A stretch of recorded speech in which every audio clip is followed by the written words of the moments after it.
Hey guys, tonight, we wake beneath a thick, damp wool blanket, one that smells as though it's been forgotten for weeks.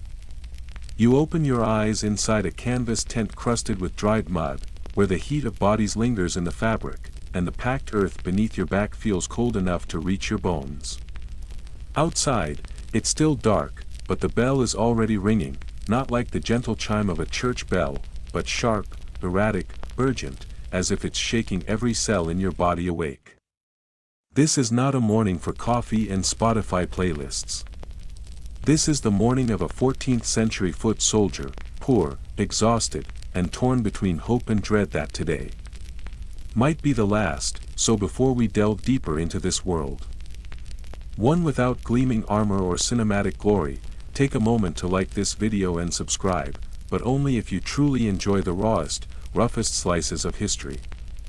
And if you're listening from a clean room, with throw pillows, an air purifier, and a scented candle burning nearby, drop a comment with your location and time zone. We are far from the Middle Ages now, but I always love imagining where you're listening from, and why. Now then, dim the lights. Turn on a fan if you'd like the sound of wind to accompany the rhythm of the tale. Pull your blanket up, remind yourself that you won't be holding a spear tomorrow morning. And let's step into tonight's journey together. You blink against the dark. Your mind slow to clear, while your back screams a protest from having slept on frozen, uneven earth. You try to roll over to ease the stiffness, only to come face to face with a rat scurrying across a muddy boot. You freeze. It freezes. Then it vanishes with a twitch of its tail into a pile of crumpled cloaks. Somewhere nearby, a man snores with a rhythmic rasp that sounds like someone slowly sawing through a tree trunk. You don't know it yet, but today will demand more from you than you thought you had to give. Every joint will ache. Every ounce of courage, whether real or imagined, will be dragged to the surface. Spoiler alert, the odds of you surviving this are not in your favor. You awaken properly to the sound of the wake-up bell, a warped, metallic clang that rings through the camp like a drunk blacksmith mistaking a stew pot for his anvil. It has no rhythm, no tone, just raw insistence. The tent you're crammed into is shared with 6 other men, though its size suggests it was meant to house 4, at most. There's barely room to shift without bumping a knee or catching someone's elbow. Someone's boots are jammed beneath your head. And someone else's sour breath fans against your cheek, thick with the scent of stale ale and yesterday's onions. The canvas overhead sags slightly where last night's drizzle gathered, and along the seams, moisture drips in fat, reluctant drops. The cold is merciless. It has worked its way up your spine and settled behind your ribs like an unwelcome houseguest, impossible to ignore. Outside, the camp is beginning to stir with low curses and rough voices. Soldiers grumble, yawn, and mutter as they fumble with buckles and belts. One man nearby wrestles with his shoes, those scratchy wool leggings that never seem to stay where they should unless you've got money for proper garters. He hops from one foot to the other, trying to yank them on without falling over, looking for all the world like someone inventing yoga centuries too early. You sit up slowly, rubbing at your eyes, and feel a sharp itch near your collarbone.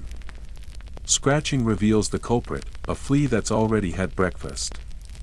The fire in the center of the camp died sometime in the small hours, and now the cold air bites at your skin. Your breath hangs before you in misty puffs. No one in sight looks rested.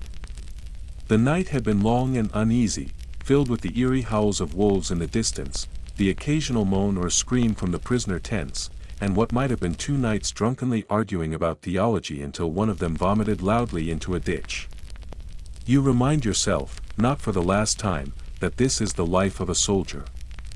Glorious only in songs, you force yourself upright, stretching the stiffness from your arms and legs. The sky above is the color of hammered iron. Across the camp, shadowy figures shuffle and groan as they poke dead fires back to life, tighten straps, and silently watch the distant hills. That is where the enemy waits. You have not seen them with your own eyes yet, but you've heard plenty, tales of their brutal axes, their overwhelming numbers, and their legendary cruelty. A runner dashes past you, his face flushed red with cold. He clutches a scroll tightly in mittened hands and barely avoids a collision with a mule that has escaped its post and now stands contentedly chewing on a tunic someone left to dry. Oddly enough, the mule is the cleanest thing in your field of vision. The camp stinks of humanity in all its worst forms. There is the sharp tang of unwashed bodies, the musty wetness of soaked leather, the lingering scent of overcooked root stew, and the pungent reek of horse droppings. A man a few feet away retches as he pulls on his boots. Not because of the stench but because his foot discovered a slug taking refuge inside. "It's warm," he mutters flatly, as though this were some kind of silver lining. You can't decide whether to laugh or cry. Scholars still debate whether soldiers in these armies were trained warriors or just terrified farmers armed with pointy sticks and stern advice. Judging by the man across from you attempting to polish his helmet with a stale slice of bread, you suspect the latter may be closer to the truth. And yet, even amid the filth and fear, something like camaraderie has taken root. Shared suffering is a strange kind of glue. A small flask makes its rounds, passed between grimy hands.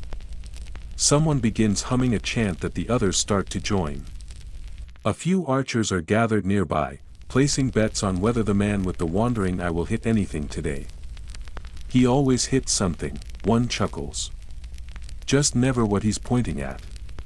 But beneath the laughter, the camp hums with quiet dread. Everyone knows what's coming. Some avoid thinking about it. Others try, and fail. Eventually, the sun begins to push through the clouds, weak and pale like a child peeking over a fence. Its light brushes across rows of tattered tents, over muddy trenches, and across the piles of dented armor laid out beside the supply carts. The armorers are already shouting, furious about missing pieces, bent buckles, and ungrateful nobles.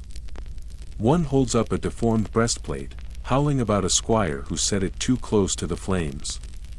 It's warped like cheese left in the sun. He cries, waving it at no one in particular. You wander toward the well, hoping to rinse the grit from your mouth. There's a line already. Everyone is watching everyone else's flasks, measuring out fairness with narrowed eyes.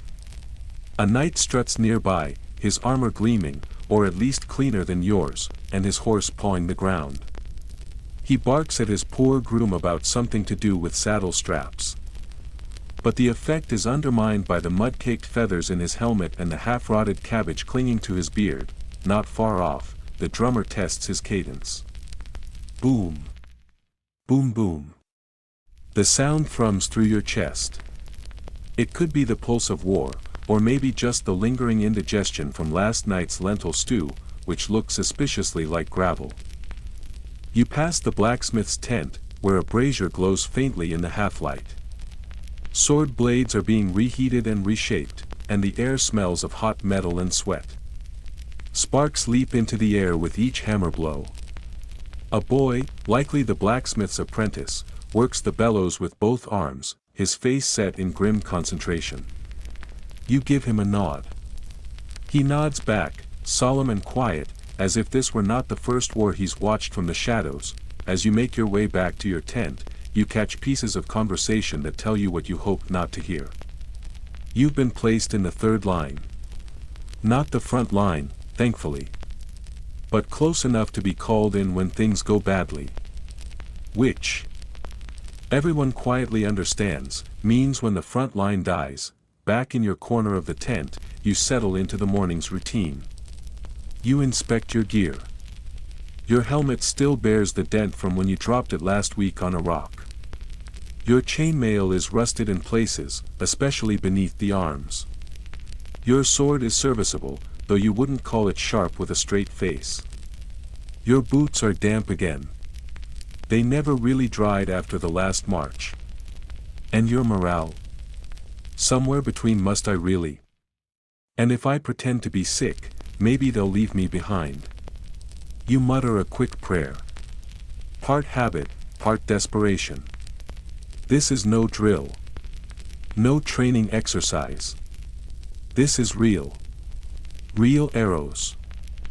Real wounds. Real risk of being skewered by some sneering brute who smells like turnips and wants your boots. You lie back again briefly, staring up at the thin canvas above. It ripples softly in the breeze, letting in just enough light to remind you what's coming. You think of home. Of a warm bed, a lazy cat, and a stew that didn't come with hares or mystery meat. Then someone shouts that it's time to eat. Or at least, time to chew on something that won't break your teeth and might vaguely resemble food. You groan, spine crackling like old parchment, and haul yourself upright. Time to head for the mess fire. Whatever happens next, you'll face it on a mostly empty stomach. Breakfast is not a feast. It is not even what most would agree to call food. It is a bowl of something beige, lukewarm, and faintly reminiscent of oats, though no one is entirely sure. It is thick in texture but strangely slippery, scraped in clumps from the scorched bottom of a pot that looks older than the cook wielding it. The man serving it has one eyebrow and the expression of someone who has long since stopped caring whether others live or die by his culinary efforts. You suspect he couldn't taste his own food even if he tried, and if he could, he'd probably stop serving it. You take the bowl with care. A long, jagged crack splits one side, threatening to give way at any moment. It gives off a faint odor of sour milk, scorched grain, and something metallic, like iron filings or maybe rusted nails. You eat quickly, more to avoid thinking about what you're eating than to enjoy any warmth it might provide. The cold has sunk deeper into your bones now, and the food, however dreadful, offers some small resistance against the creeping chill. You are still wearing yesterday's tunic. And the day before's. The same one, unchanged except for a few new additions. It is now decorated with fresh stains, some brown, others reddish, and a few worryingly green, that could be from stew, mud, or bodily fluid. You are not interested in finding out which. There is a crusted patch near the hem that crunches when you walk. You do not remember how it got there. You would rather not know. Time to armor up. Your armor, if it deserves the name, was handed to you just under 2 weeks ago. It is well worn, previously owned by someone who probably died in it or discarded it while fleeing. Possibly both. The chainmail shirt has visible holes and is missing a whole section of links near the collar. A squire once glanced at it and declared the gap was for ventilation, but you suspect it is more a matter of neglect than design. Your breastplate carries a sizable dent across one side, the kind of indentation that only a mace or a fall from a great height could make. Someone else took that blow, and now the armor is yours.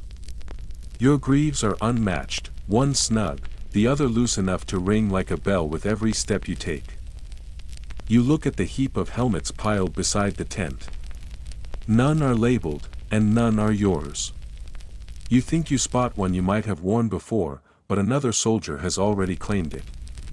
He's sitting nearby, sharpening a dagger and speaking to it in a voice soft as a lullaby. He calls it mercy and sleeps with it tucked under his pillow. You decide not to argue. Instead, you rummage through the pile and settle on a helmet that mostly fits. The lining itches and the chinstrap is fraying, but it stays on your head. It smells unmistakably of onions, and now your hair will too. Everything smells like onions. Always, the boots are another matter entirely. Yours are made of leather that has cracked so thoroughly they now resemble soft bark more than footwear. You jam your feet in, wincing as the cold, wet squelch of yesterday's mud makes contact with your socks. The socks, of course, are never dry. They were briefly dry sometime last week, possibly during a dream. Now they remain in a permanent state of damp misery, as if moisture itself has taken a particular interest in your suffering. Nearby, a man tugs at his belt, which is now just a piece of twine wrapped 3 times around his waist. He pulls it tight with a grunt. Another soldier wrestles with his gorget, managing to jab his neighbor in the ribs in the process. The neighbor curses, then mutters a resigned apology. Armor clinks and groans all around you, like a symphony composed entirely of rusted metal and regret, you try to strap on your gauntlets and immediately realize something is wrong. They are both for the same hand. You turn them over, again and again, hoping you are mistaken. You are not. Someone, somewhere, is probably wondering why both of theirs are for the opposite hand. Historians continue to argue about how standardized medieval armor truly was. Some assert that armies employed organized supply chains that ensured each soldier was properly equipped and measured. Others insist that most men-at-arms were lucky to scrounge up anything that didn't collapse in their hands. Judging by the man a few paces away, who is attempting to mend a torn section of his mail shirt with a fish hook in what appears to be blind optimism, you are inclined to side with the second theory. You take a look around the camp. About 15 feet away, a knight stands immobile as his squire hurries around him, adjusting buckles and polishing every inch of his gleaming armor. The knight's breastplate shines with an almost holy brilliance. He does not move much. He does not have to. He looks like a statue carved in steel. A boy nearby whispers, with the reverence of someone sharing forbidden knowledge, that such knights often needed to be hoisted onto their horses by crane. The knight hears this. He turns his head slightly and narrows his eyes. The boy disappears at once. You, meanwhile, are still struggling to fasten the leather straps of your vambraces. One of the straps breaks clean in half. You sigh and reach for your pouch. After a brief search, you pull out a strip of leather that used to be part of your belt. You wrap it tightly to hold the vambrace in place. Your pants sag in protest. You tie them with more twine. No one here is trying to make a fashion statement. Clothing is about survival. Anything beyond that is fantasy. The call comes to form the shield wall. Another drill. No one wants to do it. Still, you trudge over and take your assigned position. The line forms slowly, the soldiers groaning as they lift shields that have seen better days. They are mismatched in shape and size. Some are round, some kite-shaped, and one looks suspiciously like a repurposed oven door. Yours features a faded sigil you do not recognize and a long crack that someone once attempted to fix with a nail and, presumably, good intentions. The captain's voice slices through the morning air. Everyone raises their shields. A man sneezes loudly and drops his. The captain swears. The rest of you hold firm. The order is given to advance. 5 steps forward. You move as instructed, boots sinking slightly into the damp earth. Your shield is heavy.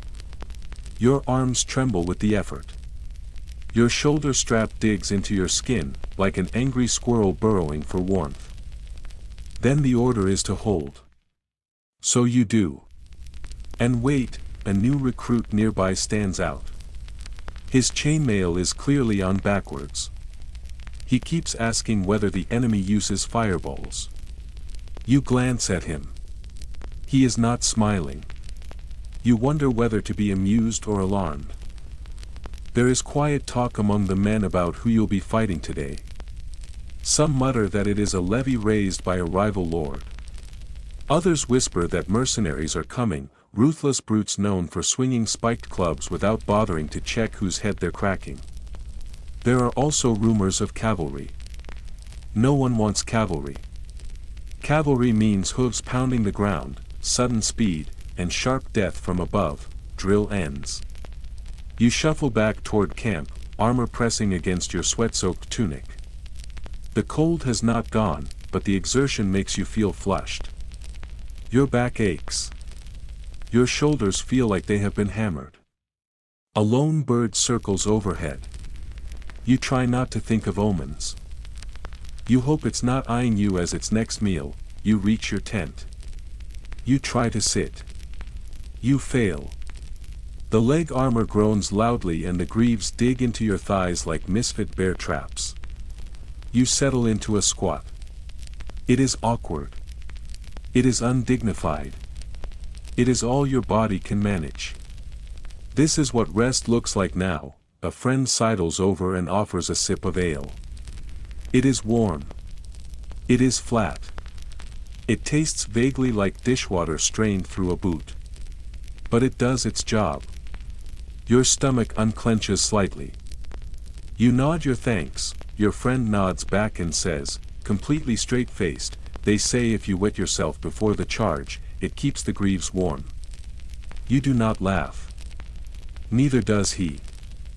A bard sits not far off, cradling a battered lute. 2 strings are broken. He tunes it with care anyway. The song he begins to play is meant to rouse spirits. Instead, it drifts over the camp like a lullaby for those already marked by death. You hum along under your breath. The tune lodges itself somewhere in your chest, curling like homesickness. Then comes the horn. It is not the signal to march. Not yet. Just a warning. A single blast. A reminder to be ready. The real signal will be 3 blasts. That will come later. You rise. Your armor creaks, groans, and squeals with every motion.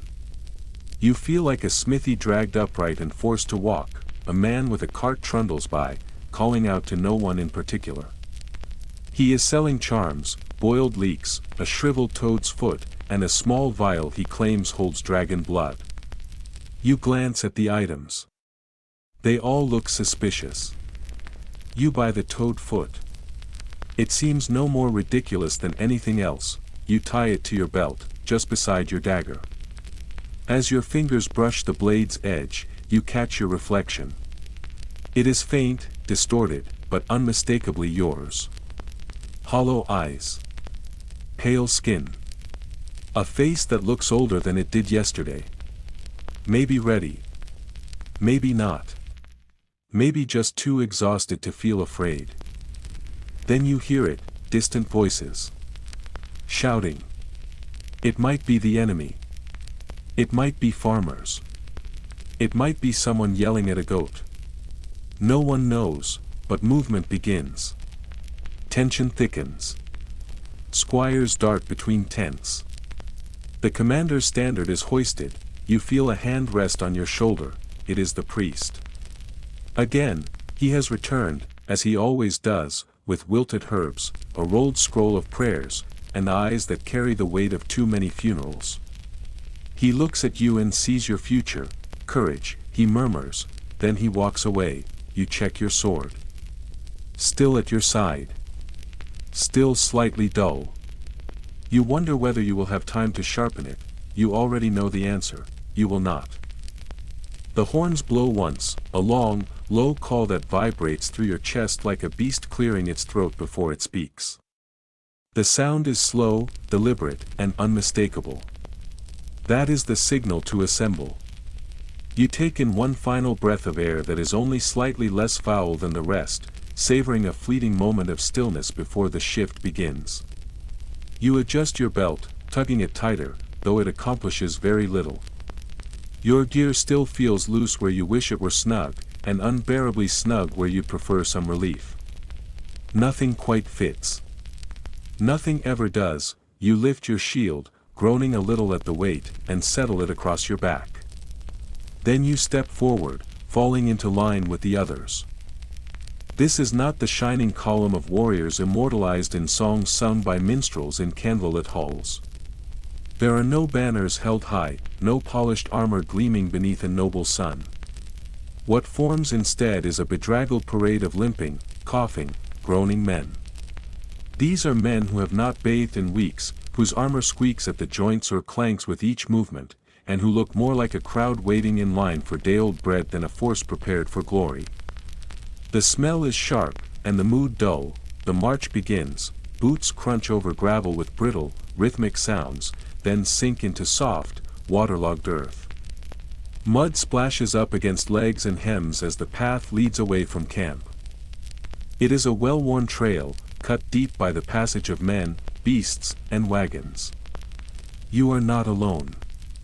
Supply carts trundle along beside the column, their wooden wheels moaning with effort. They are laden with crude barrels filled with vinegar, bundles of arrows tied with frayed twine, mismatched spare helmets, and a single squealing pig that has yet to find an owner. Behind one cart, a rooster is tied with string, its feathers puffed and indignant. It crows loudly, as if protesting its role in the day's affairs. Your unit commander, a man technically named Roland but known universally as Rollo the Mumbler, shuffles along the edge of the march, weaving back and forth between small groups. He speaks constantly, muttering what might be encouragements, though no one can truly tell. You think he says something about glory, but it just as easily might have been gory. Either way, no one is reassured. Both outcomes seem likely. You pass the far edge of the encampment, where the laundry women watch with narrowed eyes.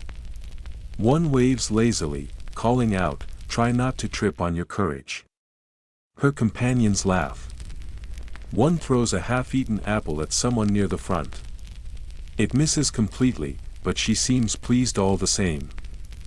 Children crouch behind barrels and makeshift fences, peering out with wide, silent eyes. They have seen this march before. They understand something the soldiers do not always say out loud. Not everyone who leaves will return. The path opens into a broad, damp field. Fog still clings low to the grass, curling around your boots like misty fingers trying to pull you back. The reeds by a patch of standing water tremble slightly. It could be frogs. It could be scouts.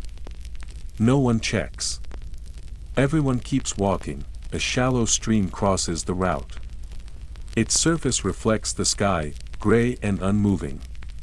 The water smells faintly of copper and moss. The stones beneath it are slick with algae. Every man who steps into it stumbles. Some catching themselves just in time, others landing awkwardly. It has become a sort of unofficial ritual now, falling into the stream before a battle. Your shield presses against your back with every step, the strap digging into your shoulder. The leather is stiff, and too short to sit comfortably. Your hand grips your spear so tightly your knuckles ache and your fingers have begun to go numb. Around you, the sounds of the march build and blend. Boots slosh through mud. Armor rattles and groans. Horses snort and shuffle. Someone makes a joke about flatulence that lands poorly, earning only groans. You are walking in rows, at least in theory. The formation is meant to resemble order, but it becomes more chaotic with each passing minute. The further you travel from camp, the looser the lines become. Men drift out of position. One fellow slips into the bushes with a casual remark about relieving himself and is never seen again. You suspect he simply kept walking, trading battle for a quiet life of sheep, solitude, and plausible deniability. There is a new scent in the air. It is hard to name. Not quite manure, though that is certainly present. Not just sweat, though the men around you reek of it. It is something older, something deeper. Damp soil, the heavy stillness before violence, and the raw, sharp smell of fear that has soaked into the air like oil into cloth. A fear so real it seems to have a scent of its own. Your thoughts drift as you walk. You wonder what their march looks like, the enemy. Are they better trained? Do they carry cleaner weapons? Do their shields match? Do they walk in tighter formations? Their banners high and their chants in sync. Someone whispers that their army includes axe-throwing monks who fight barefoot and pray as they kill. But this is the same man who once claimed he saw a werewolf in a bakery. You take it with a grain of salt. The road curves slightly uphill. In the breeze, a nobleman's standard flutters at the crest. Blue cloth with a golden shape stitched across it, maybe a lion, or a goat, or some creature no one recognizes. You are supposed to cheer when it passes, but few remember what house it belongs to. A few voices call out a half-hearted huzzah. Most save their breath. You step over a crushed squirrel and a cracked helmet lying forgotten in the grass. You do not dwell on the implications. Ahead, a scout on horseback gallops toward the main column. He leans down and whispers something urgent to the sergeant. Whatever he says causes the man's face to pale. The sergeant begins shouting new orders at once. You tighten your grip on your spear, trying to ignore the sinking feeling in your gut, you pass a tree that was clearly struck by lightning. Its trunk is blackened and split. Half of its bark has peeled away, exposing the wounded wood beneath. A soldier reaches out and touches it for luck. Another spits on it. Historians may debate whether medieval soldiers believed in omens, but you know this much: when fear takes root, people will do anything to feel protected. Suddenly, Rollo the Mumbler lifts his voice louder than you have ever heard it. "Brace your spirits," he cries. You are not sure whether it is meant to be inspiring or simply his way of telling everyone to stop complaining. Either way, the response is silence. You crest the hill, beyond lies the battlefield. It is not what you imagined. There is no golden sunlight breaking through clouds, no dramatic rows of banners unfurling. What you see is a wide, muddy field with grass trampled and churned to mush. Abandoned wagons sit at odd angles, left where their drivers fled or fell. A few sheep wander aimlessly, bleating in confusion, unconcerned by the gathering of men. Across the field, the enemy is forming, distant, but unmistakable. A dark, shifting shape of movement and steel, like an anthill come to life. Someone behind you gasps. Someone ahead of you vomits quietly. The air has changed. It feels thicker, heavier, as if it, too, is preparing for what comes next. A trumpet sounds. Once. Then again. Then silence. Your formation begins to tighten. The lines pull together. Shields rise. Spears angle forward. No one speaks now. Even the birds have fallen silent. You wait. The priests arrive, weaving slowly through the ranks. They murmur blessings and prayers in quiet voices, their hands raised, fingers trembling slightly. You bow your head, not out of devotion, but because you do not know what else to do with your body. The captain signals. Archers begin to break away, moving to the flanks in long, shuffling lines. One pauses to scratch a rash on his leg, then casually knocks his first arrow. You make a mental note to position yourself far from him. Someone hands you a strip of red cloth. You hold it, confused, and ask what it's for. "So your mates know you're one of ours," comes the reply. You stare. "Won't the enemy see it too?" He shrugs. "Guess we'll all find out." Then the drums begin. The rhythm starts slow and steady, like a heartbeat amplified by dread. Boom. Boom. Boom boom. The sound creeps under your skin and settles there. Each beat is a countdown. Each echo a warning. From the far side of the field, another horn cries out. Sharp. Sudden. Then a second call. Then nothing. For a long moment, silence holds the air still. Then the birds return. They rise in a flurry from the trees, startled by something unseen.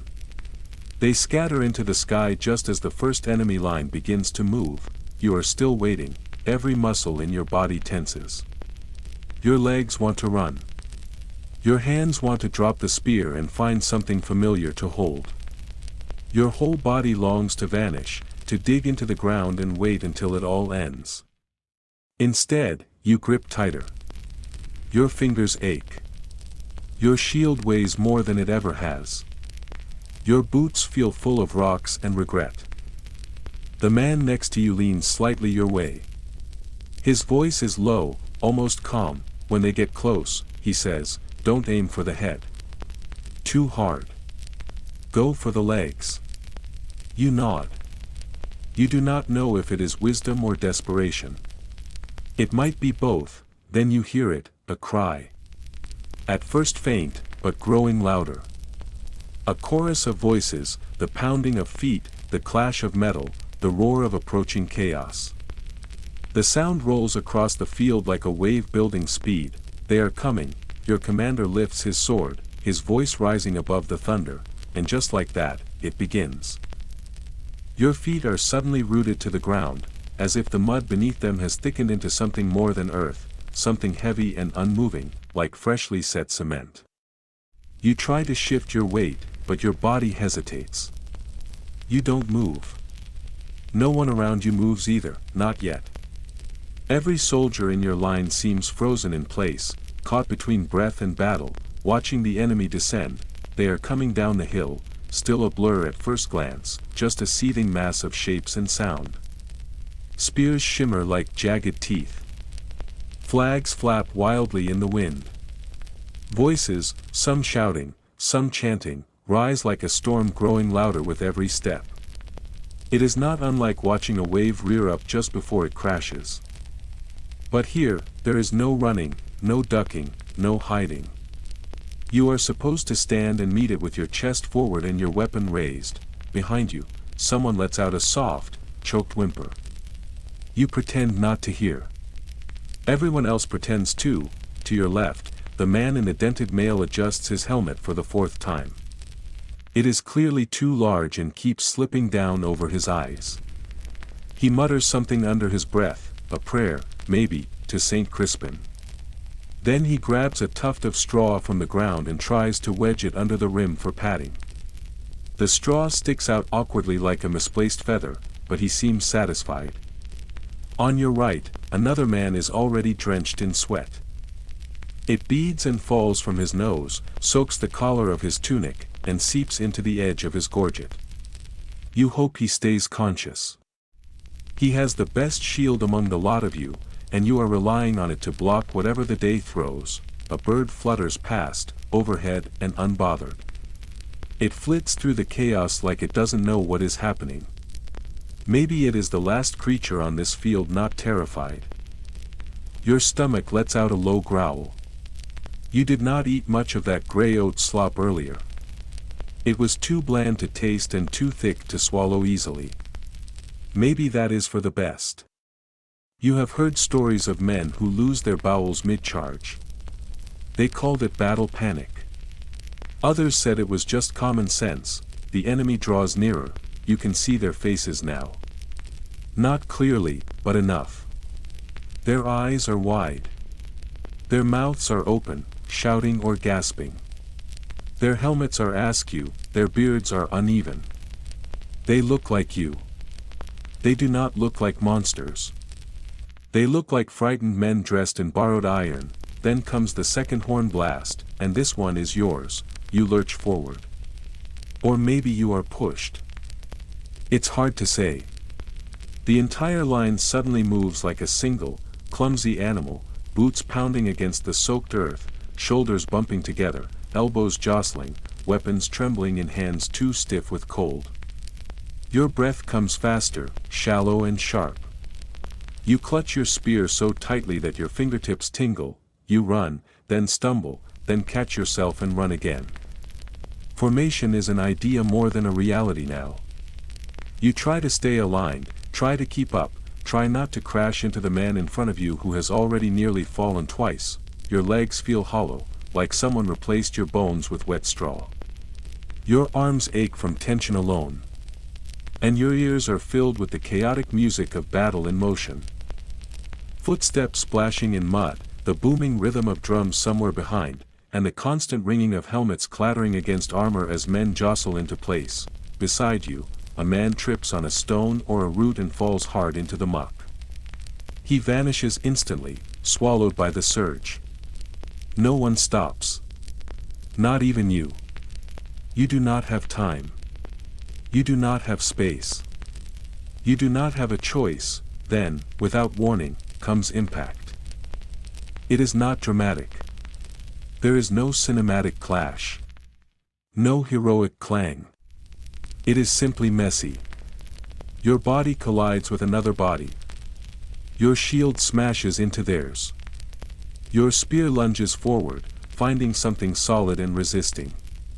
It feels like trying to stab a wall that is also trying to stab you back. Around you, men shout, grunt, swear. Metal scrapes against metal. Blows land, miss, or glance off uselessly. You hear a scream somewhere very close. It is raw and panicked. You don't turn your head. You keep your focus narrow. Your spear is gone. You don't know how. Maybe it was knocked away. Maybe you dropped it. It doesn't matter. Your shield is cracked now, and there's mud smeared across your face. Someone grabs at your arm. Fingers claw, desperate and strong. You twist your body, throw your elbow back, shove with your shoulder. You are not graceful, but you are effective. It works, at least for the moment. You look down, scrambling, and spot something lying near your boot. A hatchet. It is old, rusted, the edge dull. Likely a tool from someone's camp kit, meant for splitting firewood. You pick it up anyway. You need something that swings and hurts. That is enough. Around you, battle has become chaos in its purest form. No lines remain. No formation.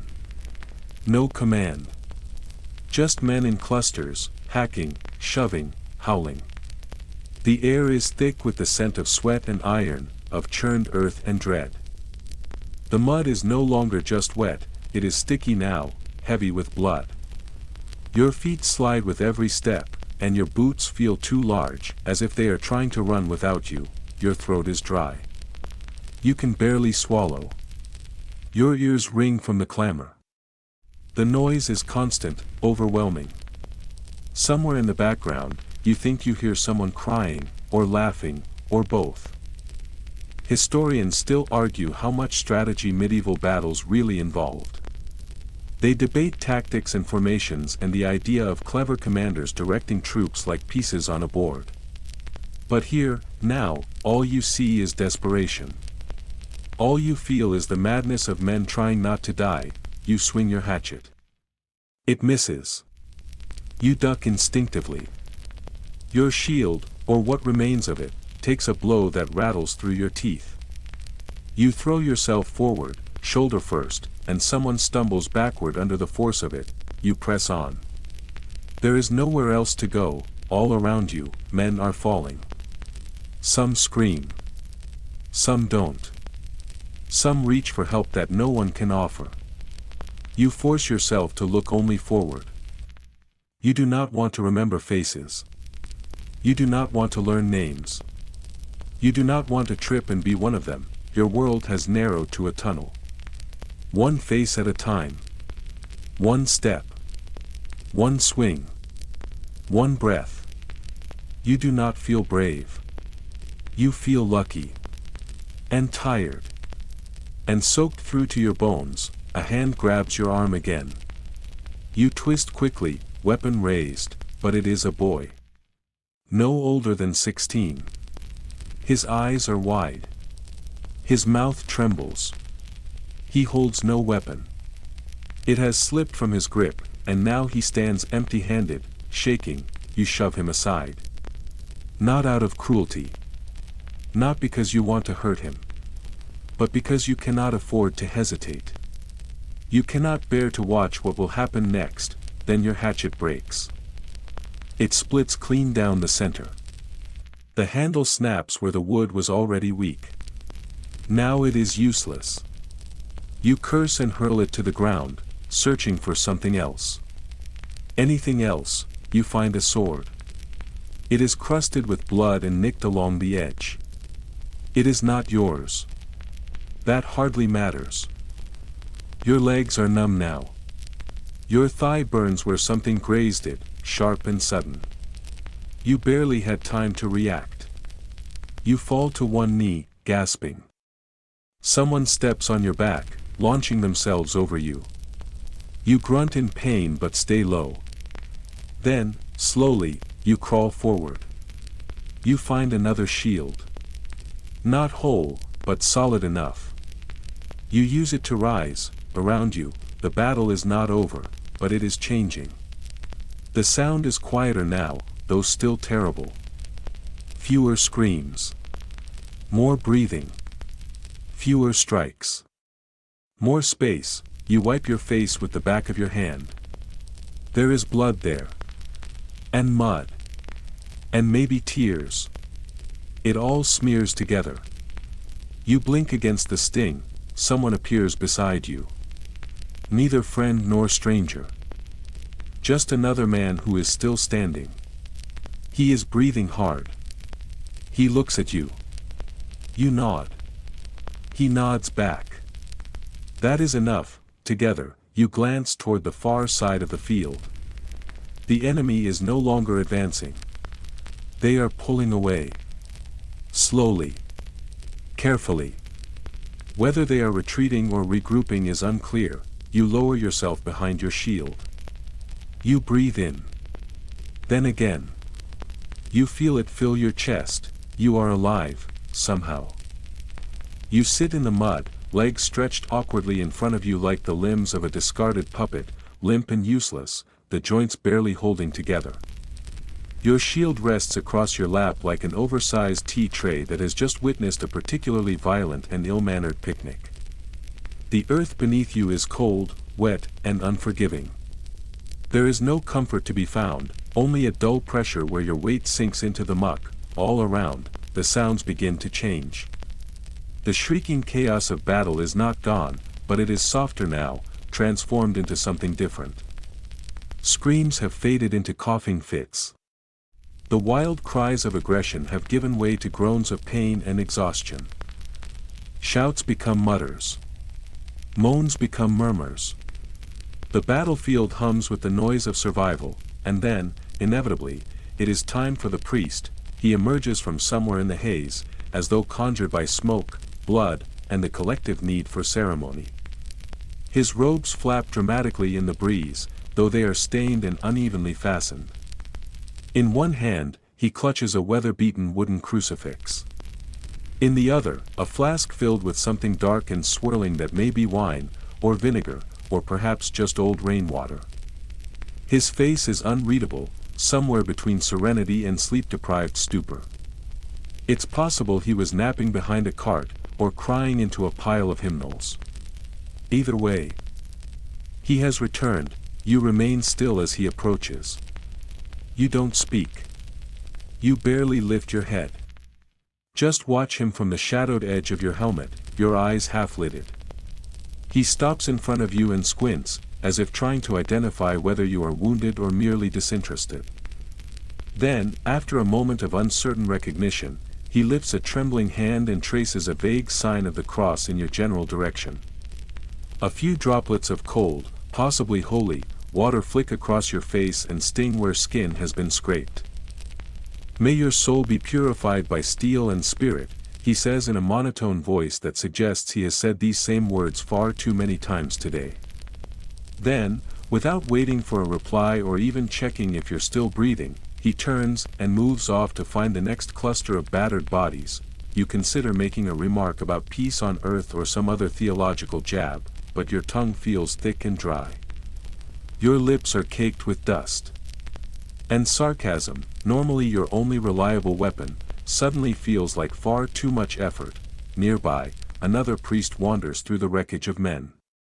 This one is younger, his robe too long and his gait uncertain. He is missing one shoe and seems to be chewing on the inside of his cheek in nervous concentration. He begins chanting something in Latin, though the rhythm falters and the words tangle together. Eventually, he loses his place entirely. Defeated, he gives up and begins handing out small loaves of unleavened bread from a wicker basket slung over his arm. One of them tumbles from his hand and lands near your boot. It is hard, round, and strangely watchful. You stare at it for a long time. It does not blink. You do not eat it. Then comes the ritual of blessing the weapons. It is more pageant than practice, more performance than practicality. The elder priest returns and moves down a line of knights and senior officers, holding his crucifix aloft as he flings droplets of water in wide, sweeping arcs. It is reminiscent of a cook hastily seasoning a stew that has already gone sour. The water strikes blades, bounces off polished helms, splashes across the backs of horses, and, at one unfortunate moment, lands directly in the open mouth of a soldier yawning too close to the action. He chokes. Everyone pretends not to notice. One knight stands with solemn poise, sword raised, eyes closed in perfect stillness. He could be meditating. He could be praying. Then you see the slow droop of his chin and realize he is simply asleep on his feet. Historians continue to debate the meaning of these battlefield blessings. Some argue they offered real spiritual protection, divine armor against the chaos to come. Others say they were meant purely for morale, a ceremonial attempt to mask fear with familiarity. Still others believe the church simply wanted to be seen, to mark its presence in blood just as surely as in stone. Whatever the truth, the men accept the ritual with empty eyes and slack jaws. They are too tired to protest. Too resigned to question. You force yourself upright. Your knees protest. Your back groans. Your left leg tingles uncomfortably. That shallow cut you picked up earlier has not closed. Blood still trickles out in slow, lazy pulses, stubborn and rhythmic, like a leaky barrel of wine in a forgotten cellar. A squire rushes past, waving a tattered banner in a frantic half-circle above his head. The gesture is meant to communicate something important. Perhaps it signals the arrival of reinforcements. Perhaps it warns that lunch is cancelled. No one seems to know. No one asks. The squires seem as confused as the soldiers. You glance across the trampled field. The enemy has withdrawn for now. Their forms hidden by distance and mist, but their presence remains. It clings to the air like humidity before a storm. You cannot see them, but you feel them pressing down like a second weight on your shoulders. At last, the commander arrives. He rides atop a tall, muscular horse that appears more irritated than majestic. The beast's nostrils flare as it stamps at the ground, feathers fluttering from the commander's helmet like he is a rooster dressed for the masquerade. He halts abruptly, surveying the wreckage below him with a squint that is likely meant to resemble resolve. He mutters something inaudible to the knight at his side. The knight nods with grim solemnity, then sneezes. The commander rises slightly in his saddle, gripping the reins with one hand and raising his sword with the other. "Brothers!" he cries. "The Lord smiles upon us this day." Silence follows, then, a solitary cough echoes from the ranks. A second later. Someone breaks wind with perfect timing. The commander hesitates, then presses on. "Let steel meet steel in righteous cause. May our names echo forever in the halls of the faithful." Somewhere near the back, a hoarse voice mutters, "His name's Wilfred. It'll echo in the alehouse, maybe." Despite everything, a few scattered cheers go up. They are half-hearted, but they count. You glance down at your weapon. It is not engraved. It is not polished. It is not even properly sharpened. Just a slab of metal shaped into something vaguely lethal. You wonder if it will be enough. A drumbeat begins, slow and deliberate. Boom. Boom. Boom boom. It thrums in your chest like a second heartbeat. You feel it in your ribs, in your knees, behind your eyes. The priest returns once more, silent now. He hands you something small, a charm, carved from wood. It is shaped into a circle and etched with a cross, as well as what appears to be a lion, though its features are uneven and its proportions unfortunate. Probably the work of a trembling monk with poor eyesight and less artistic training. You nod at the priest.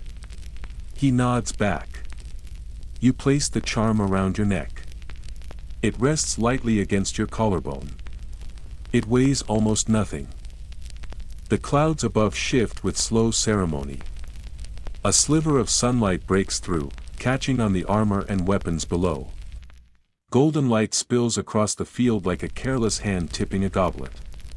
It provides no heat, but for a single, fleeting moment, the battlefield looks almost beautiful. Then a rider arrives, kicking up dust, his horse frothing with effort.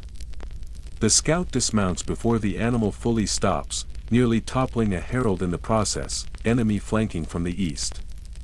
He yells, breathless. The commander frowns. The priest makes the sign of the cross. You sigh. Of course they are. The order to reposition is given, quickly now.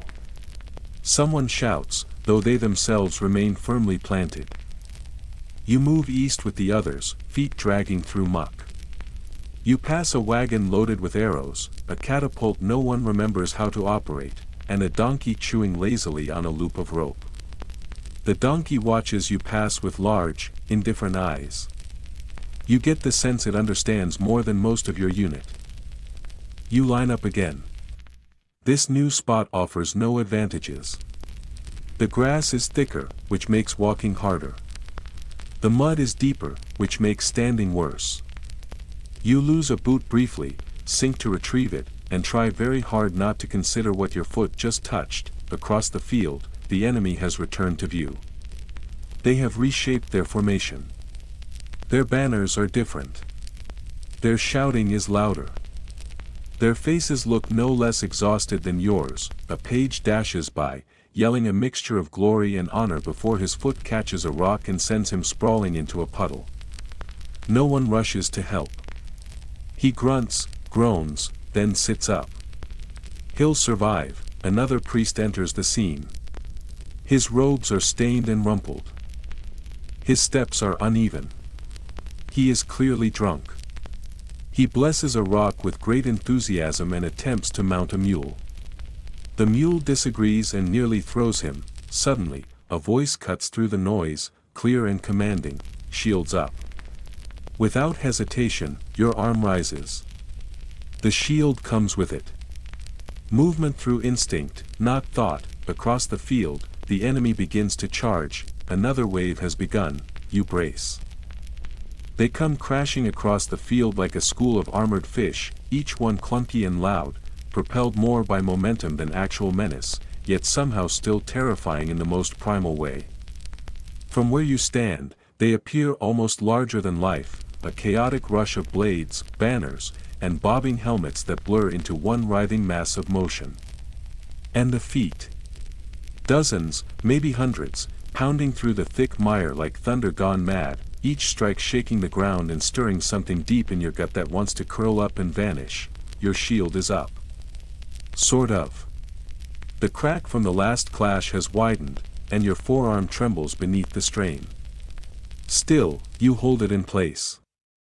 Around you, others do the same, gripping shields and weapons with knuckles gone white, their expressions carved from dread and disbelief. Some grit their teeth. Some mutter fractured prayers beneath their breath. A few stare ahead, wide-eyed and silent. One man near your left is humming a tune under his breath. It might be a lullaby. It might be nonsense. It might be his mind slipping, and then it happens. The lines meet again, but there is no trumpet's warning, no cinematic build-up. Just the sudden, crushing slam of bodies and blades, as if the sky itself dropped a mountain onto your head. You are thrown back, your shield slamming into your chest, and then forward again as the man behind you steps hard on your heel without noticing.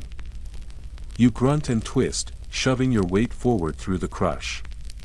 There is a screech of metal against metal, then the unmistakable sound of steel slicing into flesh. Screams erupt all around, like fireworks tearing the air apart.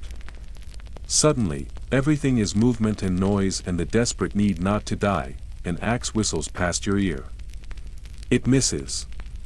You feel the wind of it, cold and fast. Your body reacts before your thoughts can catch up. You duck, pivot hard, lift your shield just in time to absorb a blow from a soldier rushing at you with a mace that looks like it belongs in a kitchen for giants. The shield holds. Barely. You shove back with your sword's pommel, catch him square in the throat or chin or collar. He crumples. You don't check where he lands. You don't have time, a hand snatches at your arm. Friendly or not, you don't wait to ask. You twist, yank free, and shove your way forward. The ground under your feet is no longer just soaked with rain. It is thick with blood and worse. Each step squelches through a stew of horror, every movement like dragging yourself through a swamp made of bones and regrets. You slip once. Catch yourself. Keep moving, you thrust your blade into a wall of chainmail. It resists. Then it yields. You pull back, no time to see the face behind the armor. You are already turning, a war horn sounds in the distance. You don't know whose. It doesn't matter now. The lines have collapsed into one another, no longer straight, no longer defined. Units have spilled into each other like water through broken levees. Orders are shouted and ignored.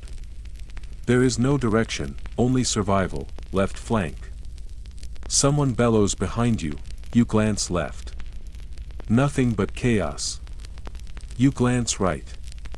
Less than nothing. Just more chaos, more violence, more noise. You spin and find yourself face to face with a man whose helmet has been crafted in the shape of a bird. It is ridiculous and disturbing at the same time. He swings low. You try to jump, but it's barely more than a hop. Something in your back pulls tight. He trips on a corpse. You lunge forward and slam your shoulder into him. He falls. You don't follow. You have other enemies to meet, you swipe at your brow. Your glove comes back red. Whether it is his blood or yours, you can't say. Either way, it's warm and it's everywhere. All around you, the battle continues. Men are still fighting, still bleeding, still screaming. Some are fleeing. Some are kneeling in the mud, hands raised in surrender or prayer or confusion. One man spins in circles, laughing wildly and swinging the shattered half of a lance like it's a child's toy. You step over him and keep going. Scholars would one day argue about how much of medieval combat was actual swordsmanship. Most accounts suggest very little. This isn't a graceful duel. This is blunt trauma in human form. Less fencing, more flailing. Less artistry, more agony. It is a chaos of fists, boots, blades, and screaming. Nearby, a soldier drops to one knee, clutching his abdomen. Blood seeps through his fingers. Another voice, hoarse and desperate, calls for a medic. No one comes. Word is the medic was trampled under a supply cart a quarter hour ago. You push forward, through the cluttered knots of battle. There is no longer a front or a rear, just clusters of men brawling in the fog. You catch a glimpse of a familiar face, mud-covered, wild-eyed. Then he's gone, lost in the crush. You don't follow. You don't pause. You keep moving. A flag falls nearby, its pole splintered. Someone screams again. A horn sounds, once, twice, then silence. You try to remember what that signal means. Retreat? Reinforcements? A warning to duck. You duck anyway, an arrow thunks into the ground by your boot. You stare at it for a second too long. Then you dive, you find cover behind a fallen body. It's not ideal, but it's effective. More arrows fall, slicing the air. One embeds itself in the edge of your shield. Another lands square in the crown of a nearby soldier's helmet. He remains upright for a breath. Then his knees buckle and he slumps. You rise again, a hand grips your shoulder. A voice yells into your ear, ragged and forceful. Back. Fall back. You hesitate, the man's face is filthy, streaked with soot and sweat and fury. Go. He screams, you go. You run. Not with the elegance of a hero or the poise of a warrior. You run like a man who very much wants to live. Your shield is raised. Your boots churn through the muck. Your lungs drag air like a bellows gone ragged. Others run beside you. Some limp. Some crawl.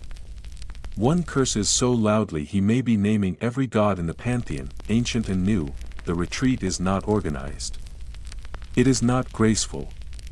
It is a stampede, a panicked flight through mud and blood and shattered weapons. You trip. Fall to one knee.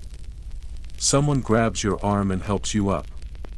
You nod in thanks, then hear the horrible thud of impact behind you. You do not turn around. You cannot, You reach the top of the slope, where the ground firms slightly. You stop.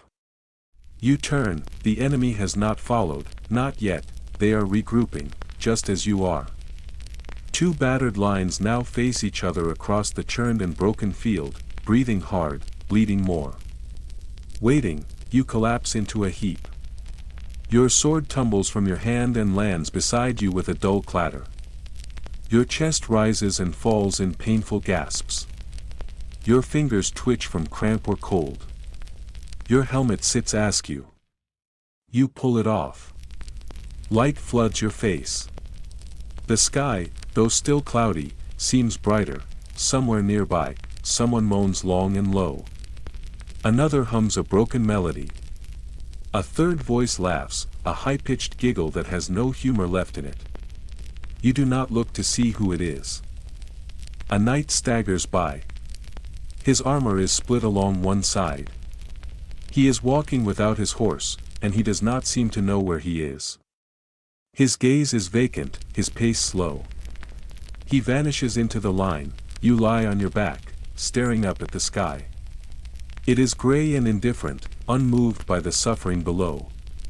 You wonder how long this pause will last. An hour? A day?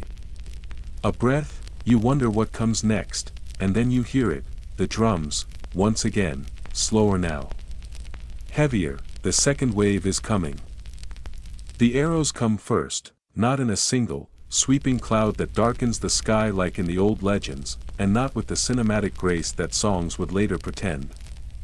They arrive in uneven bursts, stuttering from unseen lines, but enough of them fill the air that the sky begins to hiss like it has grown teeth.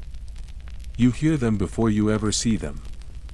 A sharp, slicing whistle that cuts through the breathless tension, rising in layers, followed by the dull, sickening thunks as they meet shields, flesh, earth, and everything in between. Shields go up without thought.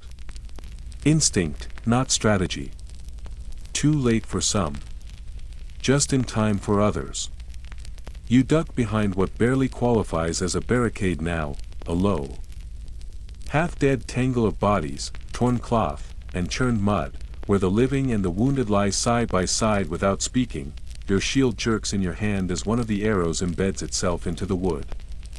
It quivers, a wobbling shaft of ash and iron, and then splinters loudly, breaking halfway.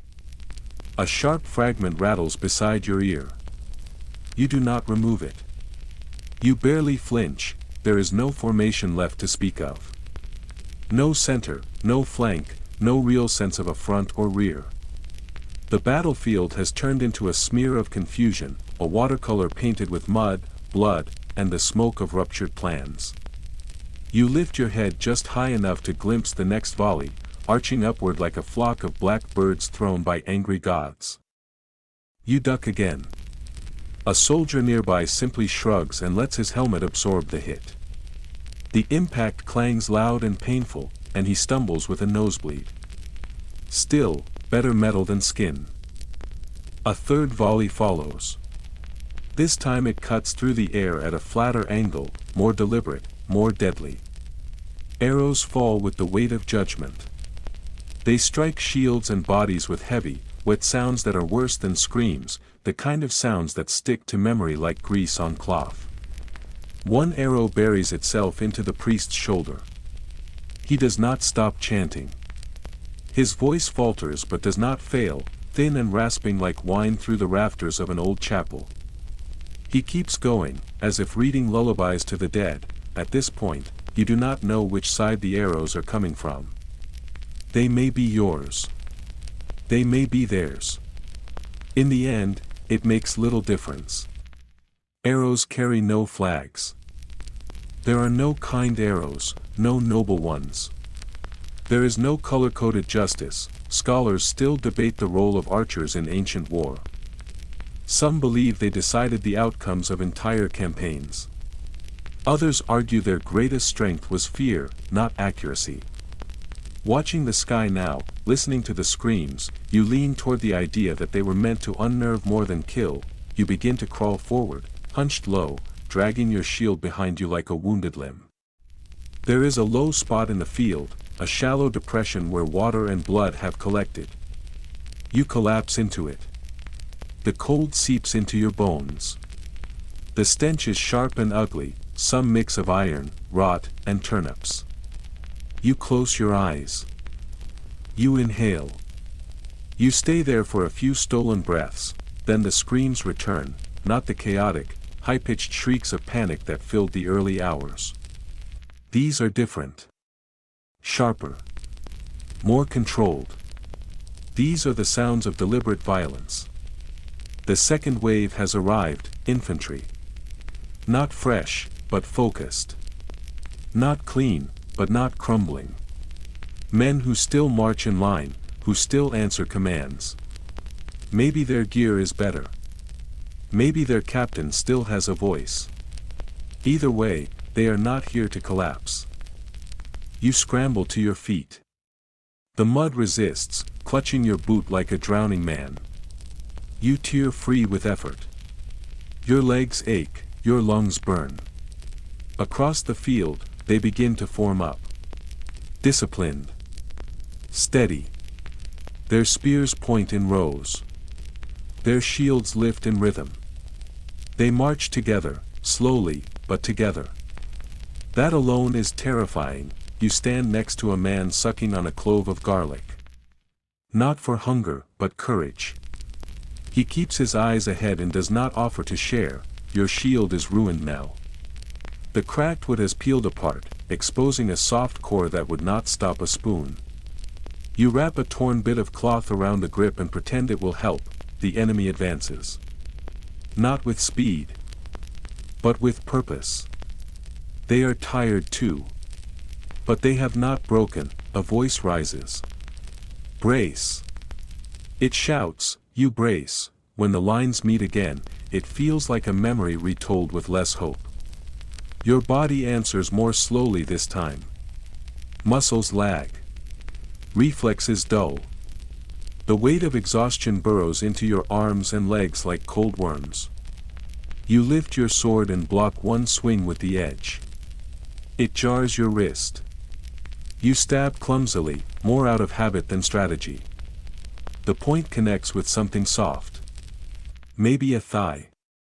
You do not stop to check. Another soldier crashes into you from the side.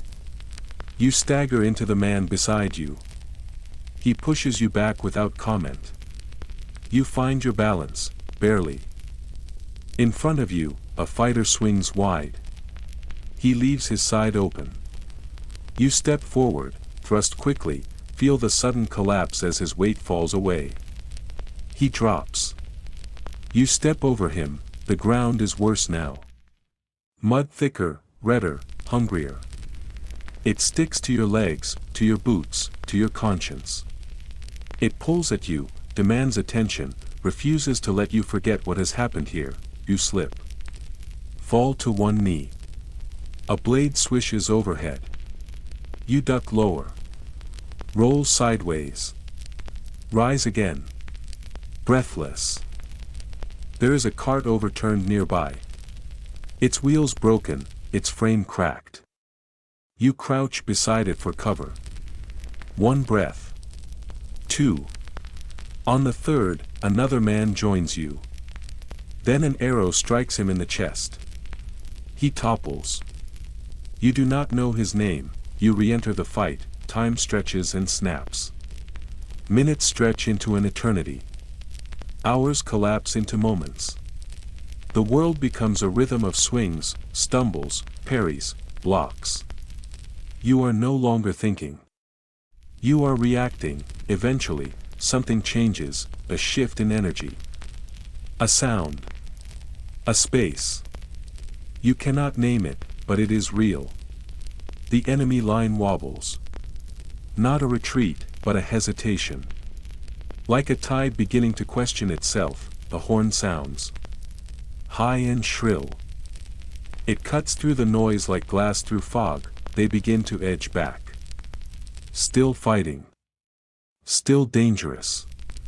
But moving, a shout bursts from your side. Push. And somehow, incredibly, your feet respond, you move forward. One more step. Then another. Your shoulder slams into another body. Your arm raises the sword. You swing. You yell. You drive forward. It is not beautiful, but it is enough. The enemy yields. Slowly. Step by step. Maybe they are tired. Maybe they are waiting. Maybe their orders are lost. Maybe none of it matters. Your line surges, not cleanly, not in unison, but greedily. Men push ahead. Some stumble. Some scream. All want room. All want breath. All want to live. You follow, and then the field tilts. You find yourself suddenly standing alone in a pocket of silence. A small clearing where corpses lie still and the fighting has receded. You pull in one long breath. Cold. Damp. It tastes like metal and dust, then the noise fades further. The battle is not over. But this part of it, this moment, has ended. All around you, soldiers drop to their knees. Some sob. Some retch. One man lies down flat and watches the clouds, as if they carry forgiveness on their edges. You let your shield fall. Your fingers resist. You pry them loose, your sword hand is trembling. Your knuckles are swollen. Your ankle throbs. You only now realize that you must have turned it badly. A man walks past, dragging another by the shoulders. The wounded one groans faintly. Another staggers to a wagon and drinks straight from a barrel, not caring what it holds. Around you, bodies are gathered. Both sides. The living begin to sort the dead. You sit down on a helmet. Yours, someone else's, it hardly matters. You close your eyes. For just a breath, and then you feel it, sudden and unshakable. You are still alive. You made it through another round, barely. You don't know how long you sit there. It could be minutes. It might be longer. Maybe the sun has already moved across half the sky and nobody thought to tell you. Time becomes strange after battle. It stops moving in hours and turns into something less precise. Something measured in shallow breaths, in the thud of a heartbeat that you're still surprised to hear.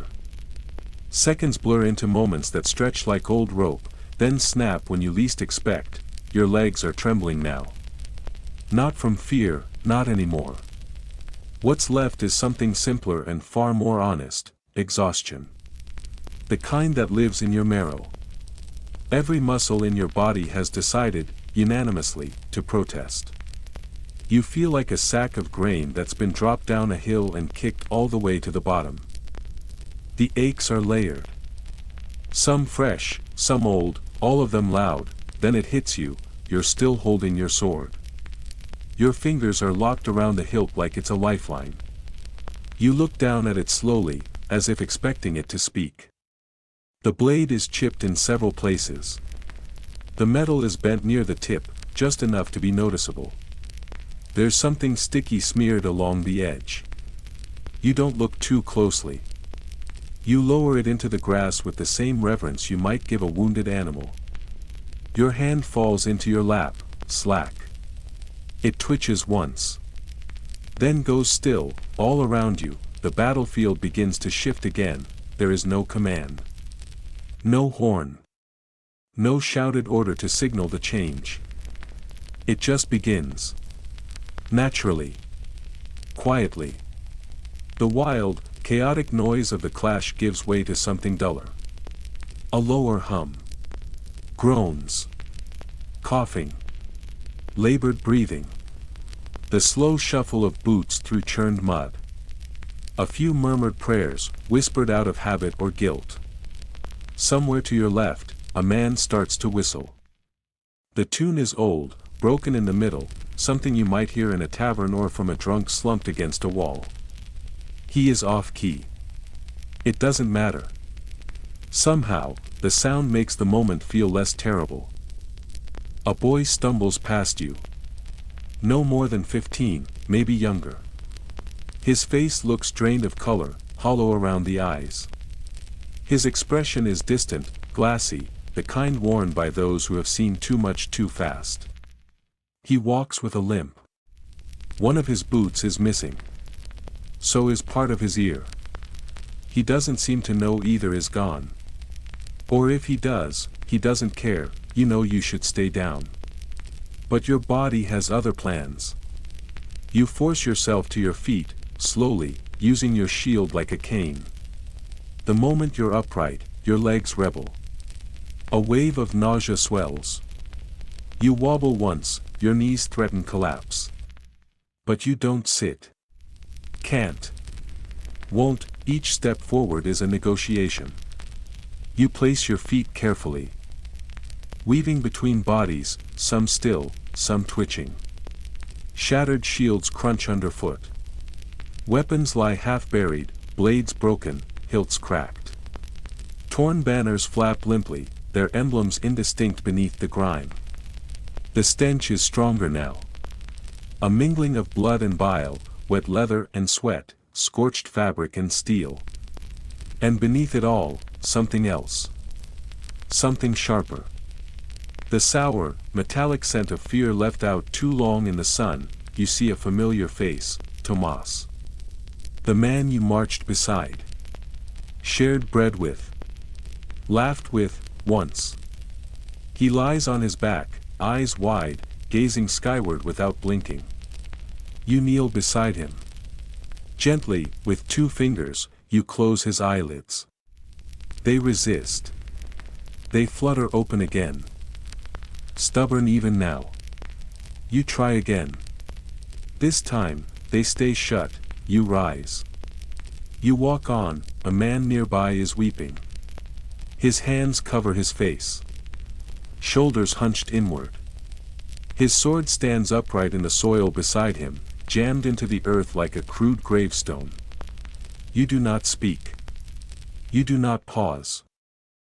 Some scholars still debate what the true cost of war was for the minds of those who fought. The term trauma didn't exist yet. Nor did treatment.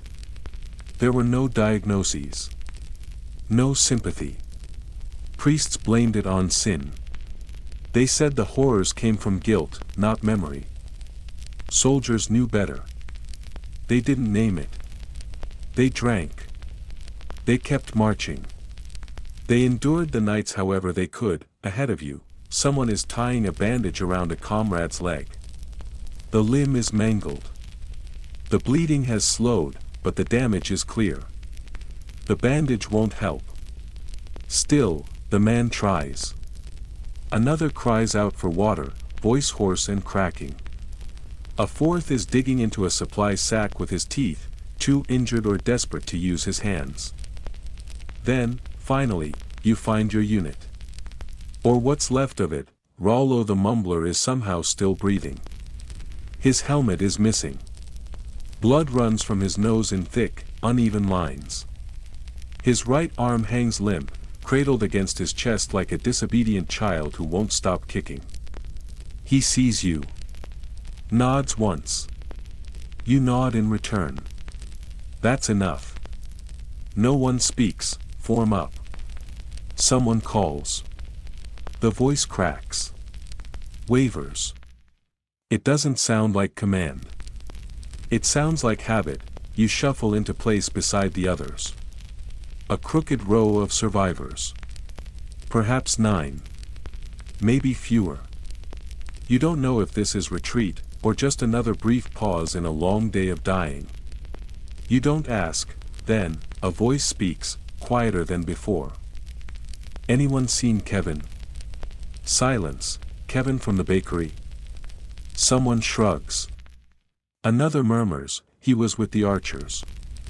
A third says, barely above a whisper, he went down early.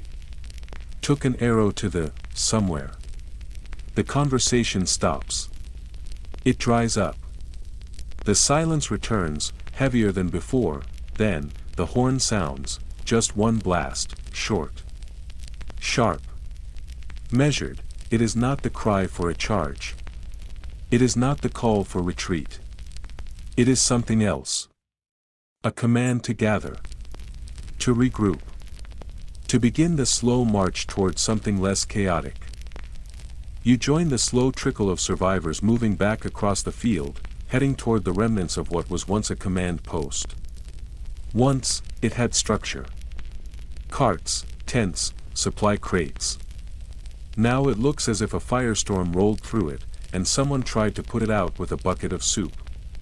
The smoke is still rising, you are ushered toward the edge, where the medics have established a rough kind of triage. That word suggests organization. Do not be fooled.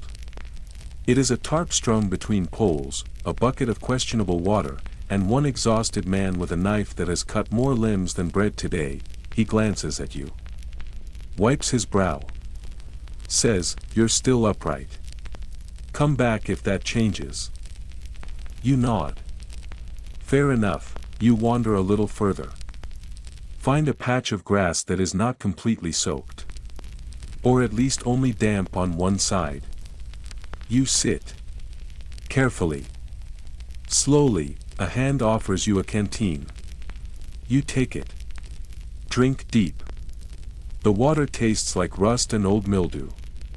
It is the best thing you have had in days, only now do you finally look down. Your armor is a disaster. Dented plates. Loosened straps. Grime streaked across every surface. Your tunic is shredded. Your knees are skinned. There's a slice across your shoulder. You don't remember when it happened. The blood has dried. It's old news now. You raise your eyes, the horizon is still. No more enemy charges. No fresh wave of horsemen. Just the slow drift of crows circling above the field. Just silence, bodies lie in every direction. Some curled as if asleep. Some sprawled like marionettes cut from their strings. Some still clutching weapons, even in death, you begin to count them. You stop at 20. You realize it won't help, and then, from somewhere behind you, a voice speaks, "That went well." It is dry. It is bitter. It is sarcasm, clear and deliberate. And somehow, it is almost funny. You feel something shift in your chest. You think you might laugh. You don't. Instead, you lie back. Your head touches the grass. You stare upward, the sky is gray. Clouded. Still, the priest is back. He limps past you slowly, one hand pressed to his ribs, the other clutching that same wooden crucifix. He is muttering scripture again, verses barely audible. Maybe for others. Maybe just for himself. You don't blame him either way. A breeze begins to rise. Light. Cold. It brushes against your face, carries the scent of the battlefield with it. Then carries it away. You close your eyes, just for a moment. You don't know how long your eyes were closed. It could have been seconds, or maybe whole minutes, stretched thin like worn parchment. When they open again, something has changed. Not for the better, not in any reassuring way, but noticeably. The battlefield hasn't disappeared. The wreckage still stretches in all directions, but the sound of it has shifted. The volume has been turned down from a scream to a mumble, no more trumpet blasts cutting through the air like birds of prey. No more boots pounding in unison or swords crashing like waves. What remains is the quiet aftermath, a softer kind of horror. You hear the low groans of the injured scattered like fallen fruit. You hear wheelbarrows creaking under the weight of the less fortunate as they are hauled towards some semblance of order. You hear the flies now, drawn in by the scent of spilled blood and opened bodies, buzzing in slow, lazy spirals like they have all the time in the world. You push yourself upright, one breath at a time. Every joint feels like it's been rusted shut and then forced into motion. Your limbs argue with you. Your back creaks. You feel like a cathedral gargoyle that someone has tried to animate with string and stubbornness. Your left arm is limp and tingling, your right knee is locked in protest, and your entire spine seems to be issuing threats against your future self. Still, somehow, you're upright, sort of. There's a man stumbling across the field toward you. He looks barely old enough to shave. His armor is gone, sword nowhere to be seen, and his left boot is missing.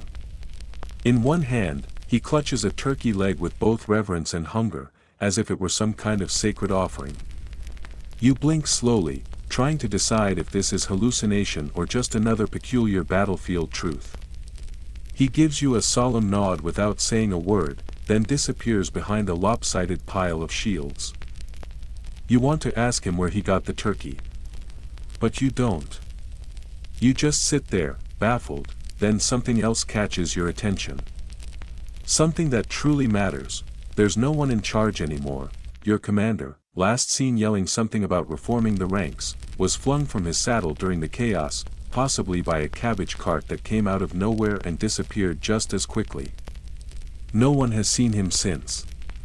His squire has vanished as well, possibly absorbed into the mud. The knight who usually gives overly long speeches about courage and destiny is lying awkwardly beneath a broken tent pole, his mouth half open and his helmet still on, like some tragic statue of defeat. Someone nearby calls out for orders. No one answers. Another voice, slightly more confident, shouts, "We should regroup at the old oak tree." You know the one. A massive, knotted relic that has stood for centuries, probably housing generations of squirrels and more than a few forgotten swords. You do not move. A third voice rises, "No. Back to the ridge." Then a fourth, "They said the ridge is cursed." You exhale. A deep, ancient sigh. One of those sighs meant not just for now, but for every decision that led here. A sigh that carries the weight of every foolish map and optimistic speech that got you into this field of mud and ruin. This is what happens when battles are planned with vague intentions. Optimistic slogans, and 3 unevenly drawn maps sketched on cheesecloth.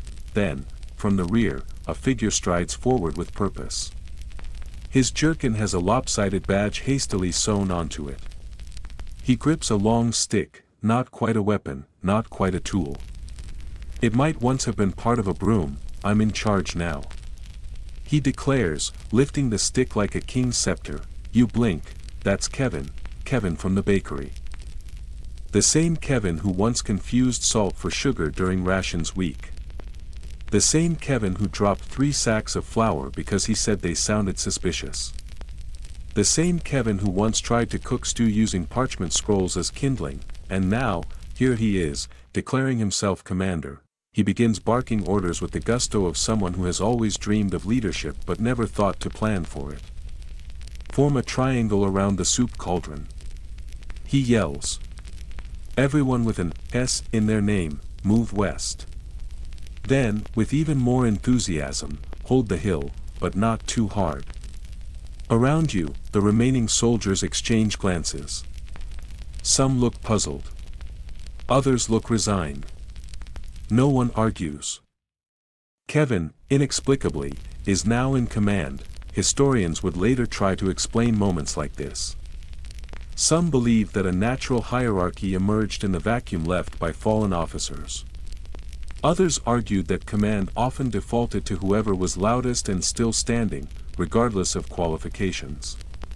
On this day, Kevin is the loudest. And most definitely still standing. You quietly drift away from the center of the chaos, along with a small group who seem to share your instincts. No one speaks. You follow the edge of the field, keeping your heads down and your distance from soup cauldrons and invisible triangles. You reach a small rise overlooking the field. A few wounded have gathered here, seeking rest or silence. There's a broken wagon nearby, tipped at an angle. You crawl into the patch of shaded offers, grateful even for that sliver of comfort. You take inventory, helmet, dented, but functional. Sword, still strapped to your belt, though it feels heavier than it should. Shield, a cracked ruin. Dignity, somewhere under a corpse, probably. You share a crust of stale bread with an older man who has only 3 teeth left and possibly even less hearing. He nods at you repeatedly while you speak, though you doubt he hears a word. You don't mind. The quiet between you is good enough. Farther down the slope, you see others moving through the battlefield with purpose. They are not looting, exactly. They are salvaging. Pulling arrows from bodies, gathering armor pieces that still have straps intact, trading boots, sometimes right for left. You see one soldier holding up a pristine pair of gauntlets, presenting them like a prize at market. Bidding begins with a sliver of dried meat and climbs steadily to half a loaf of rye bread and a slightly dented cup. The supply officers would faint if they saw it. You drink from your canteen. The water is warm, faintly metallic, and tastes like it spent the night in a copper bucket. Still, it is water. You drink every drop. Then, from the distant tree line, a shape begins to emerge. A lone figure. Running. Cloak plastered to his sides with sweat and rain. He clutches something to his chest with both hands. It's a messenger, barely more than a boy, soaked through, gasping, eyes wide.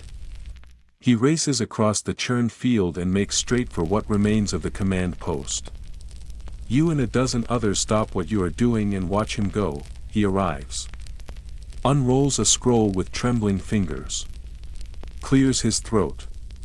Reads aloud, "The orders are clear, if not helpful, you are to hold your position, reinforcements are expected, though no time frame is given, you are to dig defensive trenches. Set up camp near the oak tree. Await further instructions."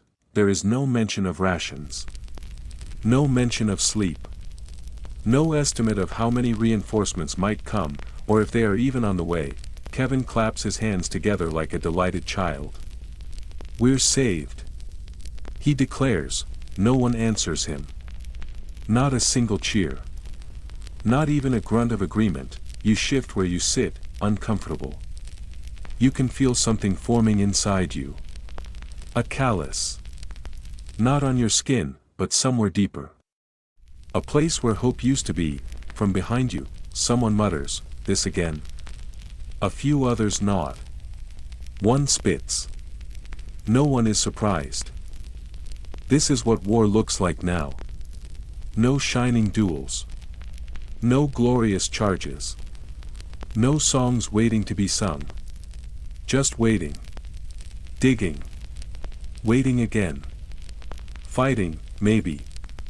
Or not. Cold hands. Empty bellies. Blisters and bruises in places you didn't know could bruise. You tighten your cloak around your shoulders. A man wanders past, dragging behind him a tall pole. No flag flies from it. Just the pole, bare and plain. It's symbolic, he says when someone raises an eyebrow. You believe him. By the time the sky darkens, the field is still. Fires flicker low. Their smoke spirals upward in tired curls. Somewhere, someone is playing a flute with half the notes missing. The music is broken, but soft. It rises into the evening air like the last breath of a ghost. You lie on your back. Arms folded over your chest. Eyes open, and you wait, again. The night is quiet, but it isn't restful. Not in the way quiet nights are supposed to be. You lie on your tattered cloak, wrapped in the kind of warmth that only barely passes for comfort, and stare up at a sky that wavers between indifference and indecision. The clouds above drift slowly, breaking just enough to let stray stars blink through like tired sentries peeking out from behind a curtain. They do not shine. They flicker, pale and dispassionate, as though they are watching out of obligation rather than care.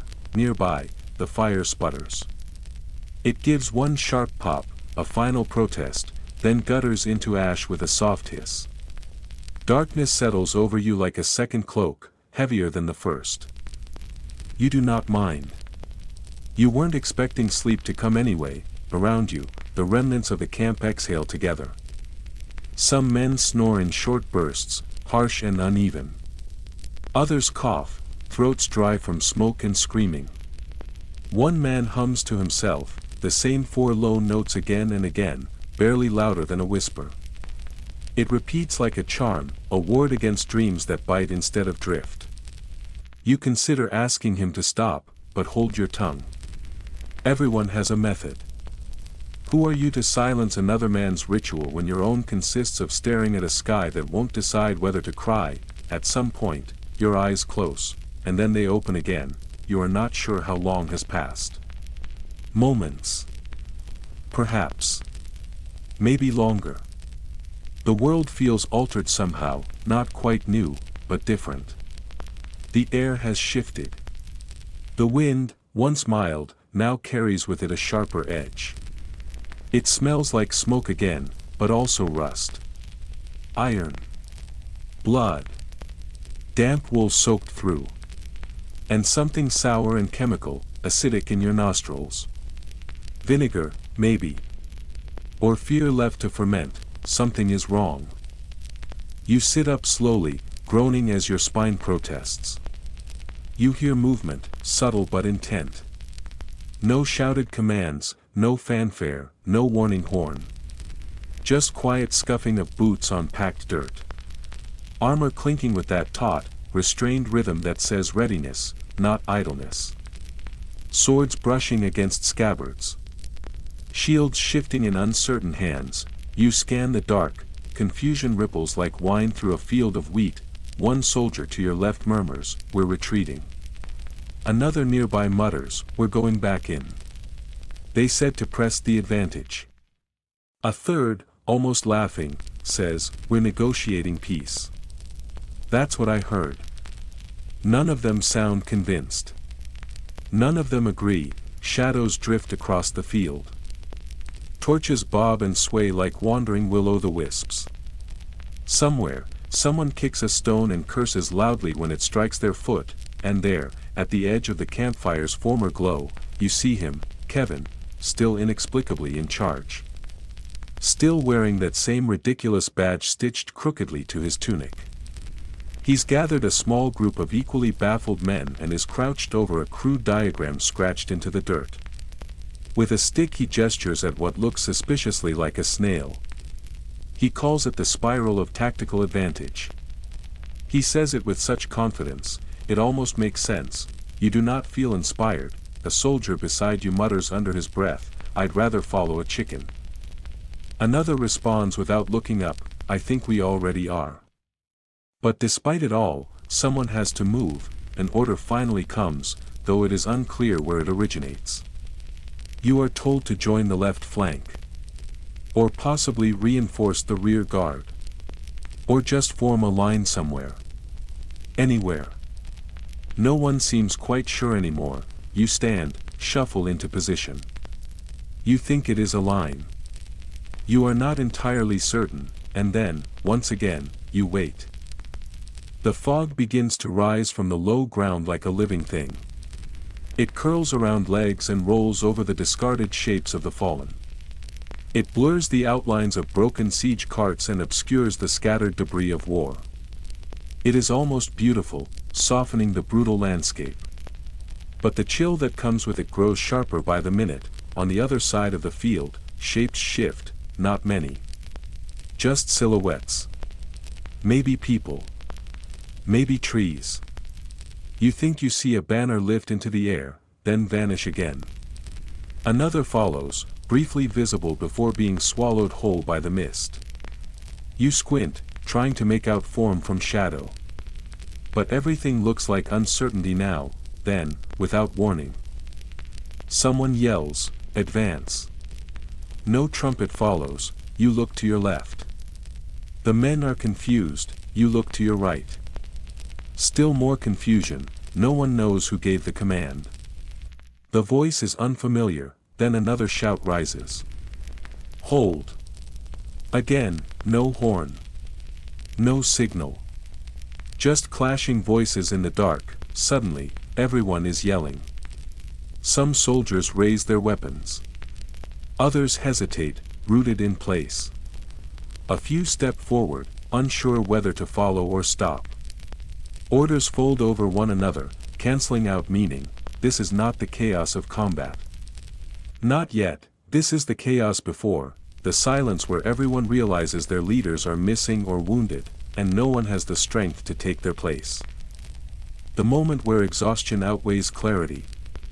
This is how battles dissolve, slowly, before they even begin again. Do we go? Someone near you asks, you don't answer. You don't know, the fog is thick now. It clings to your clothes and slicks your skin, seeps beneath armor and collar. You tighten your grip on your sword and brace for something to happen, then it does.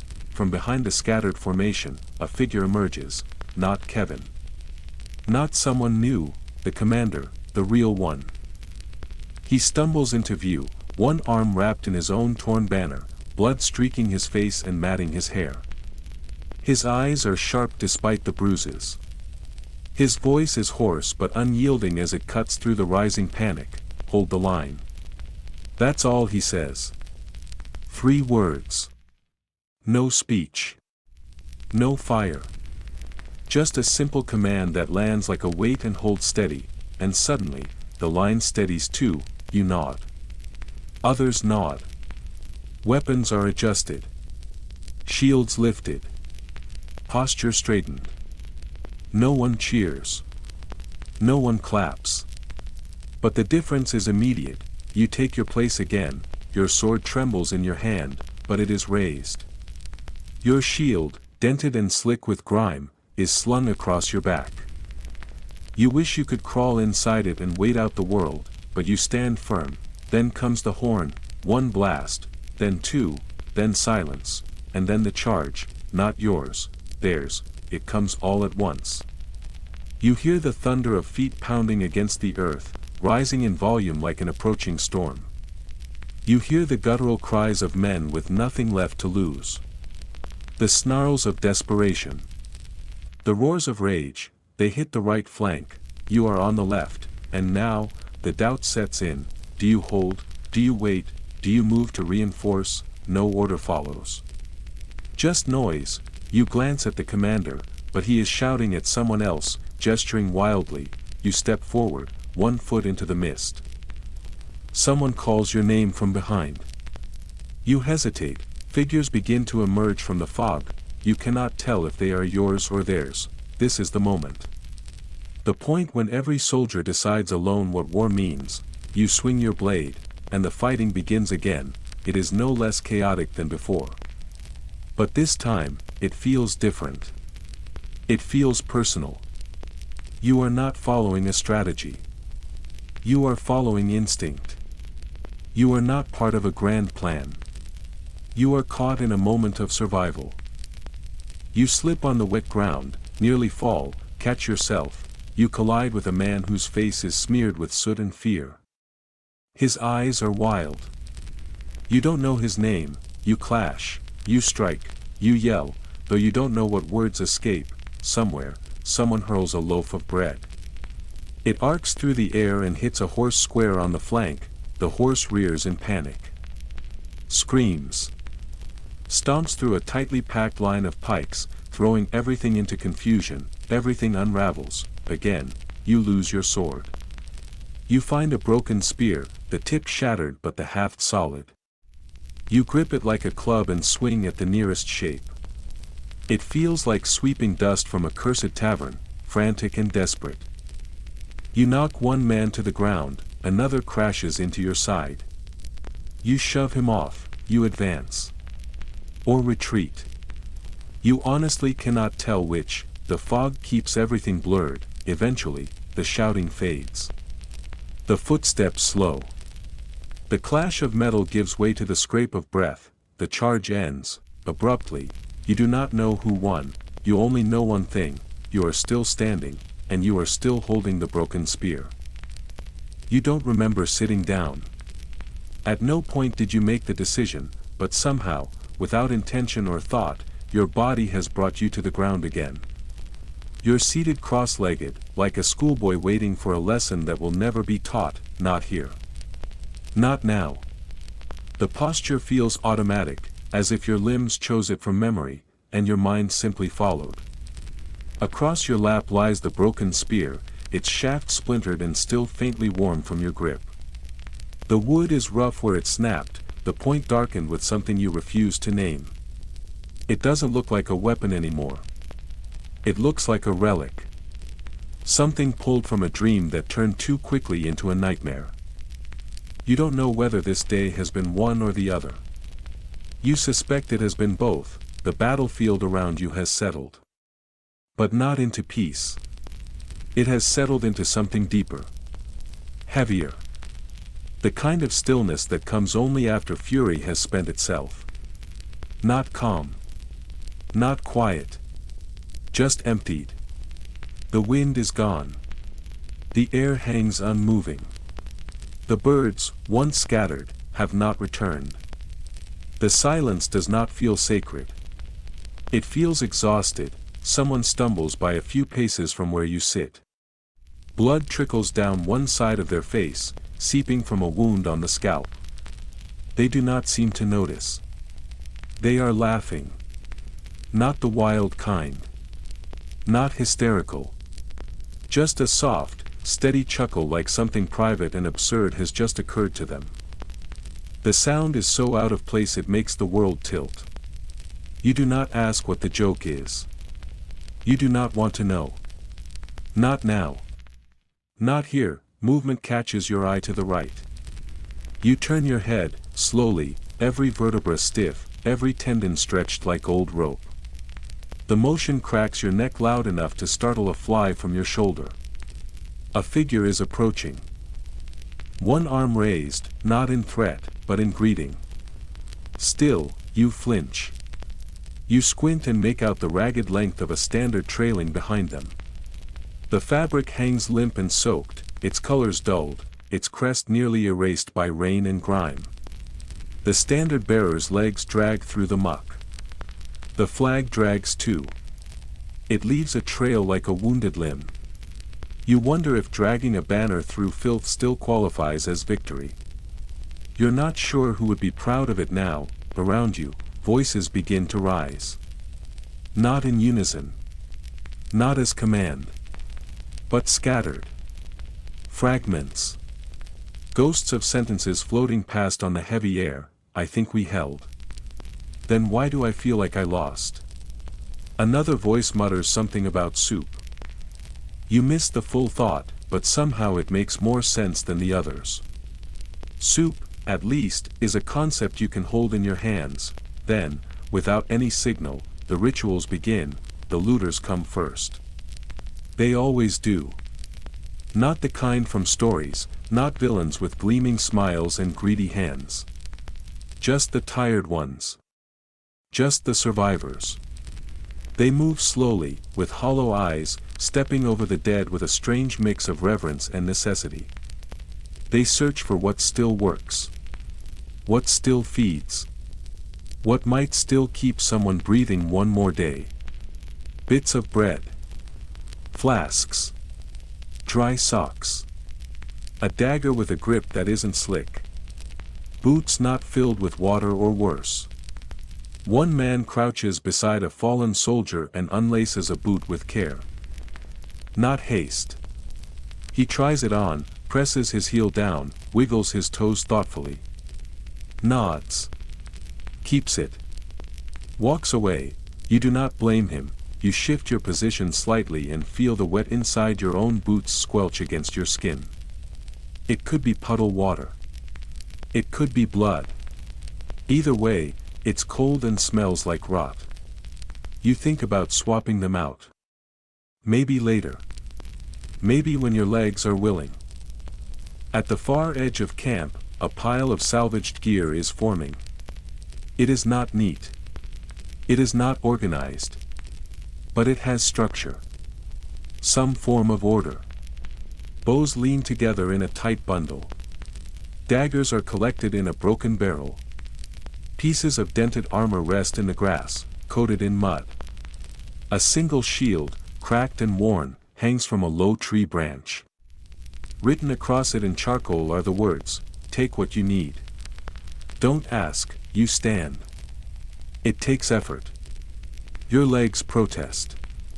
Your knees pop. But you go anyway. You shuffle toward the pile, each step loud with the sound of soaked ground giving way. You scan the offerings with the eye of someone who has learned to value function over appearance. You find a piece of dried meat. It is stiff, gray, and flavorless. It tastes like bark. But it is food. You chew slowly, forcing it down. You find a leather pouch. It sloshes faintly. You sniff. No rot. You drink. It is not wine. Not really. Something sweeter. Possibly mead. Possibly rainwater that has fermented in someone's pack. Either way, it burns just enough to feel real. Near you, a man kneels beside an enemy soldier. He does not steal. He does not take.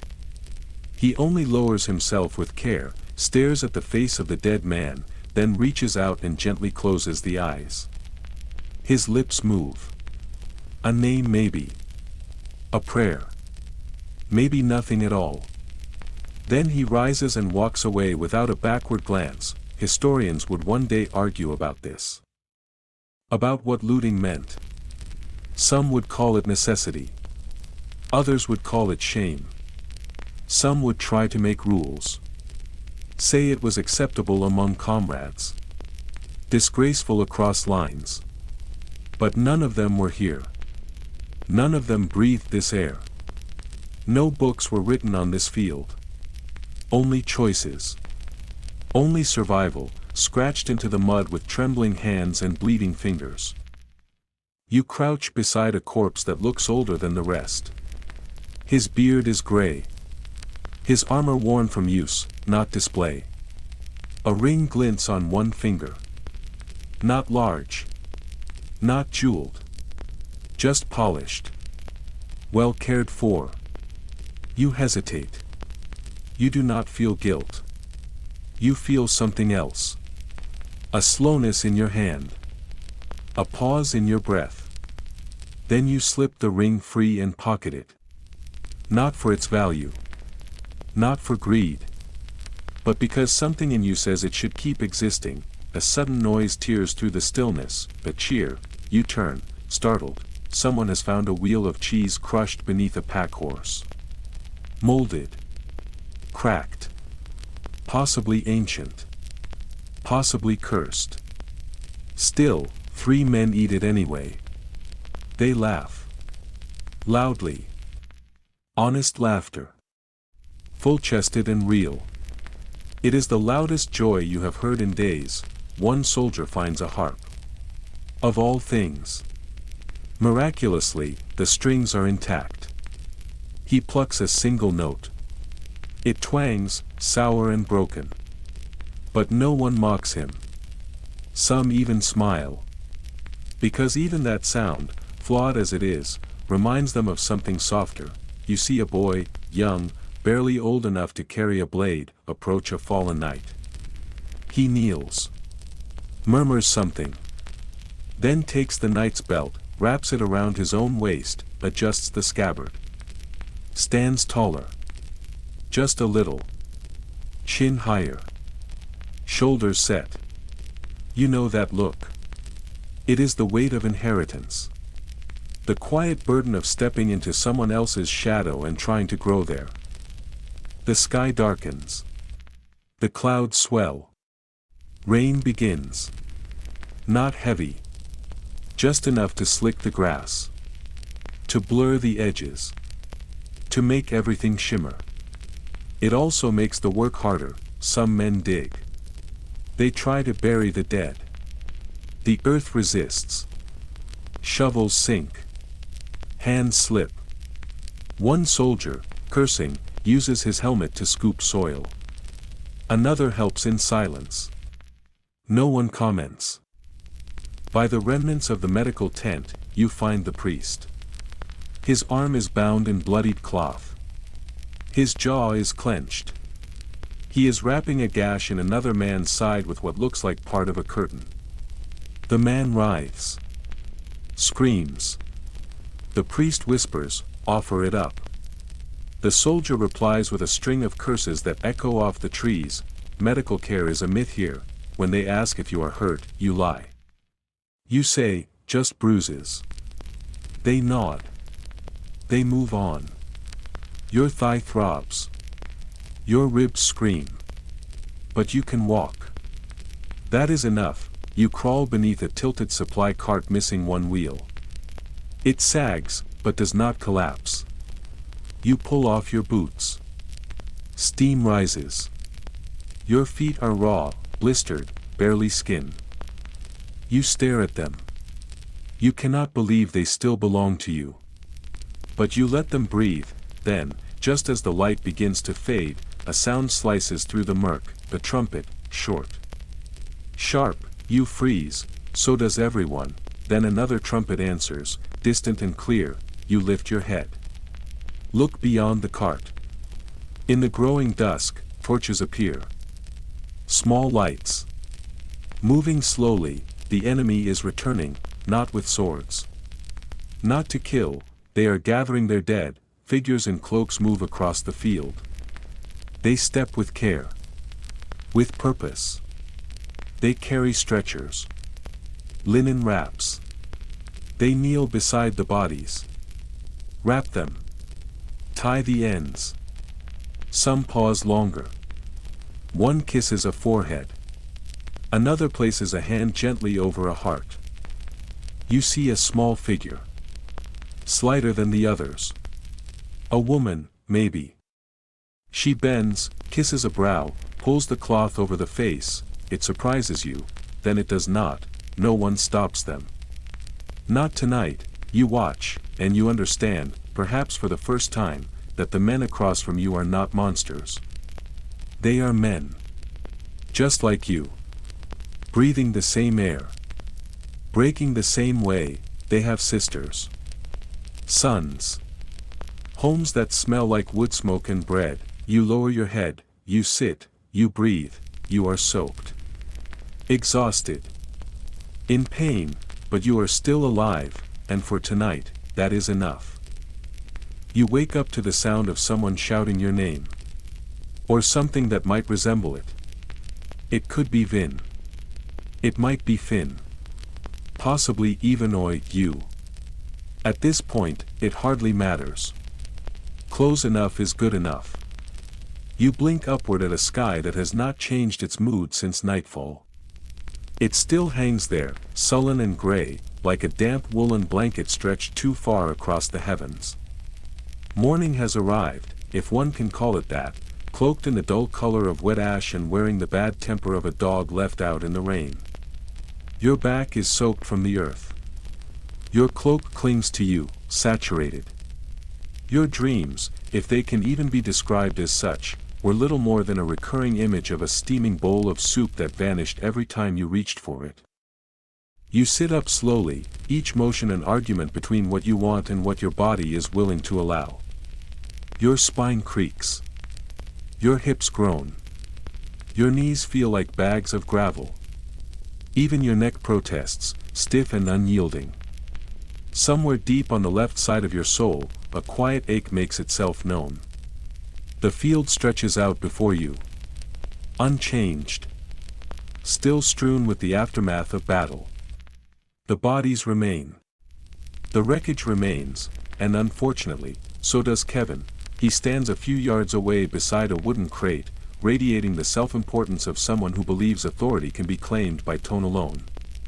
He holds a ledger in both hands. Where he acquired it is a mystery. It could be a battle record. It could be a restaurant menu. Either way, he flips it open with great gravity, clears his throat as if about to deliver a royal decree, and announces, "Today, we will perform battlefield medicine." Then, in a more subdued and distinctly less confident voice, he adds, "I have no idea what that means, but we'll figure it out." And with those words, the next phase begins. A new chapter, equally absurd and possibly more miserable. The chapter titled, Battlefield Recovery. You are assigned to what they optimistically call the medical tent. The name is generous. What you find is a sagging rectangle of canvas, patched with mismatched cloth and held upright by fraying rope and blind hope. Inside, there are 3 stools. Each one looks like it has already lost a fight with gravity. A man stands in the center, broad-shouldered and bald, stirring something in a battered metal pot over a low flame. The scent that rises from it sits somewhere between boiled turnips, wet laundry, and the kind of regret that refuses to leave your nostrils once it arrives. Wounded men sit or lie in varying states of consciousness along the far side of the tent, arranged like discarded laundry waiting for someone to beat them clean. One man groans loudly as his dislocated arm is shoved back into its socket. Another clenches his teeth so hard they might crack while someone drizzles a thin stream of meat across a ragged wound on his thigh. A third lies still, softly humming a lullaby to a beetle that has taken up residence on his collarbone. No one questions it. Someone presses a damp cloth into your hand and mutters, "Clean what you can reach without vomiting." You nod solemnly. That seems like a fair and reasonable standard for battlefield hygiene. The tools nearby are not medical. They are barely even tools. One knife looks like it was stolen from a dining hall and forgotten under a table for a decade. There is a pair of iron tongs that may have once belonged to a blacksmith. Or a torturer, or perhaps both. And then there is a saw.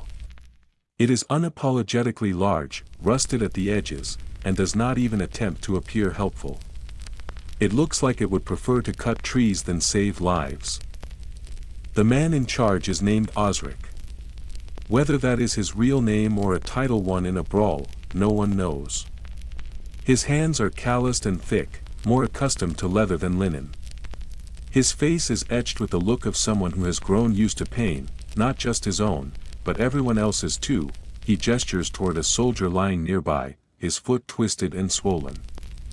"Hold him," Osric says. "You hold him." He screams. You scream too, though mostly from instinct. It is not elegant. It is not sterile. It is not even remotely clean. But, to everyone's vague surprise, it works. At least well enough to move on. Historians would later debate whether field medicine in this age was a blessing or a form of brutal mercy. Some claim it prolonged life. Others argue it shortened suffering. Most agree that it leaned heavily on luck, pain tolerance, and an alarming willingness to improvise. You move to the next man. He is pale, breathing shallowly, holding something tightly in one hand. It takes you a moment to realize it's a finger. His own, you assume. "Can I keep it?" he asks. You glance at the others, receive no objections, and shrug. "Sure." He nods with quiet satisfaction and tucks it carefully into a pouch like a memento from a happier time. After an hour, your tunic is stiff with substances best not examined too closely. Your gloves are saturated with sweat, blood, and what might be broth. You smell like onions. Mildew, and the kind of hopelessness that clings behind the ears no matter how many times you wash. You step outside for air. You immediately regret it. A small group of soldiers is attempting to dig a latrine trench nearby. The task is going poorly. One man slips into the muck with a splash and an expletive. Another vomits down the front of his tunic. A third lies flat on the ground and declares that he has fainted. No one bothers to check. You nod in their direction. Cowards, yes. But clever ones. By the campfires, another group is sorting through damaged weapons. One sword is bent so severely it resembles a fishhook. An axe has been repaired by tying a rock to the haft with kitchen twine. One man beams as he displays his creation, 2 butter knives tied together with string. "The twin sisters," he announces proudly. You nod with polite admiration and give him a small clap. Creativity deserves encouragement. Someone presses a bowl into your hands. Broth, technically. It is mostly warm water, thin and nearly translucent. A single bean floats within. Or perhaps 2 halves of the same bean. You sip it like it is sacred, and then, at the moment you believe the day has exhausted its capacity for strangeness. The bard arrives. He carries a lute with 2 strings and a grin so self-satisfied it could slice bread. He settles beside the fire with the confidence of a performer who believes talent is optional. He strums once, badly, and begins a ballad. His lyrics pair valor with smaller and blood with mud. The melody lurches like a wounded bird trying to fly. It is genuinely terrible, everyone listens anyway. There is something oddly comforting about a bad song when the day has been worse. You lean back against a crooked cartwheel. Your eyelids begin to lower. Just as sleep reaches for you, a boot strikes yours, a herald stands before you, thoroughly caked in mud. His expression is grim. He holds a scroll like it owes him money. Orders, he says without emotion. You sit upright. Command wants account. Dead. Wounded. Missing. Possibly deserting. Definitely deserting. And a final group simply labeled miscellaneous. You raise your hand. Miscellaneous. No one argues. It turns out that means patrolling the outer edges of the field in search of anyone who might still be alive. Or at the very least, still warm. You trudge through the muck with two others. Conversation is scarce. The silence is filled with squelching steps and the occasional sharp inhale. In a shallow ditch, you find a boy. Barely breathing. Pale and shivering. His clothes soaked through. His eyes flutter as he murmurs something about apples. You do not ask, you lift him gently and carry him back. He is light, but your arms feel like iron. You are not sure if your strength is failing or if the air has thickened into weight. When you return to camp, someone cheers. The boy, still breathing, is offered bread.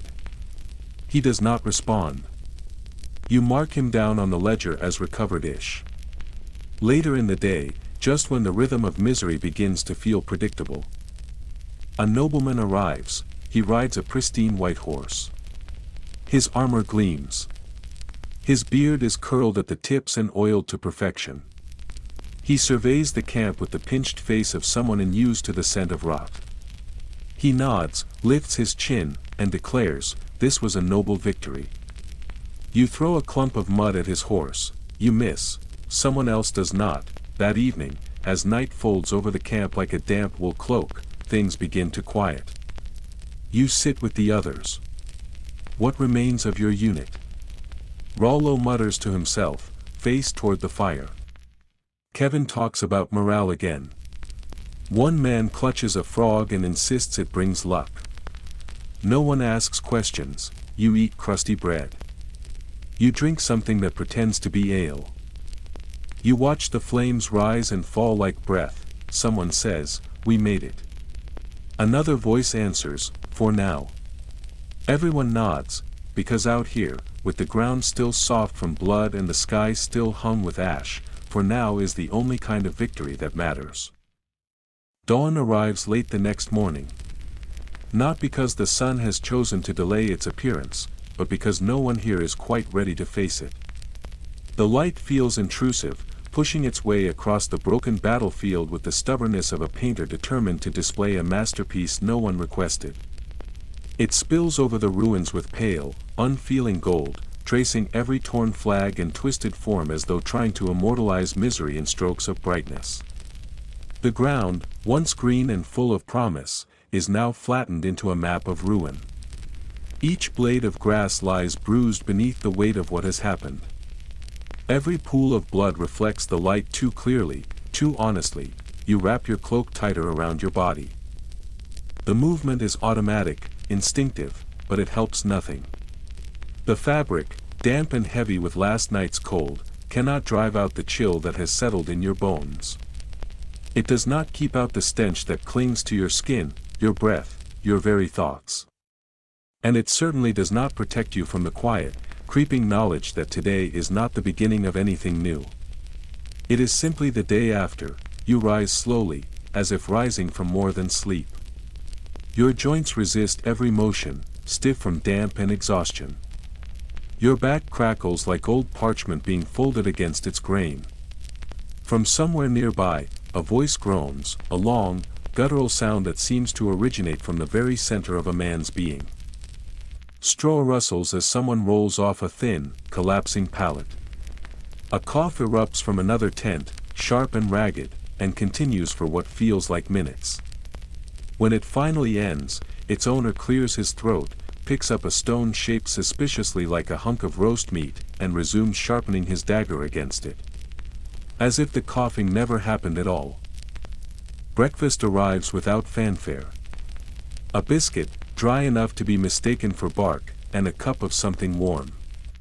It is not clear whether it is broth, weak wine, or simply the runoff from a pot too seasoned to identify. It tastes vaguely of smoke, perhaps thyme, and something else more elusive, nostalgia, maybe, or burnt shoes. You eat it all the same. The warmth is enough. You do not ask questions, the priest passes by. He moves like a man who no longer fully belongs to the world around him. His robe, torn and dust-covered, drags behind him in ragged waves.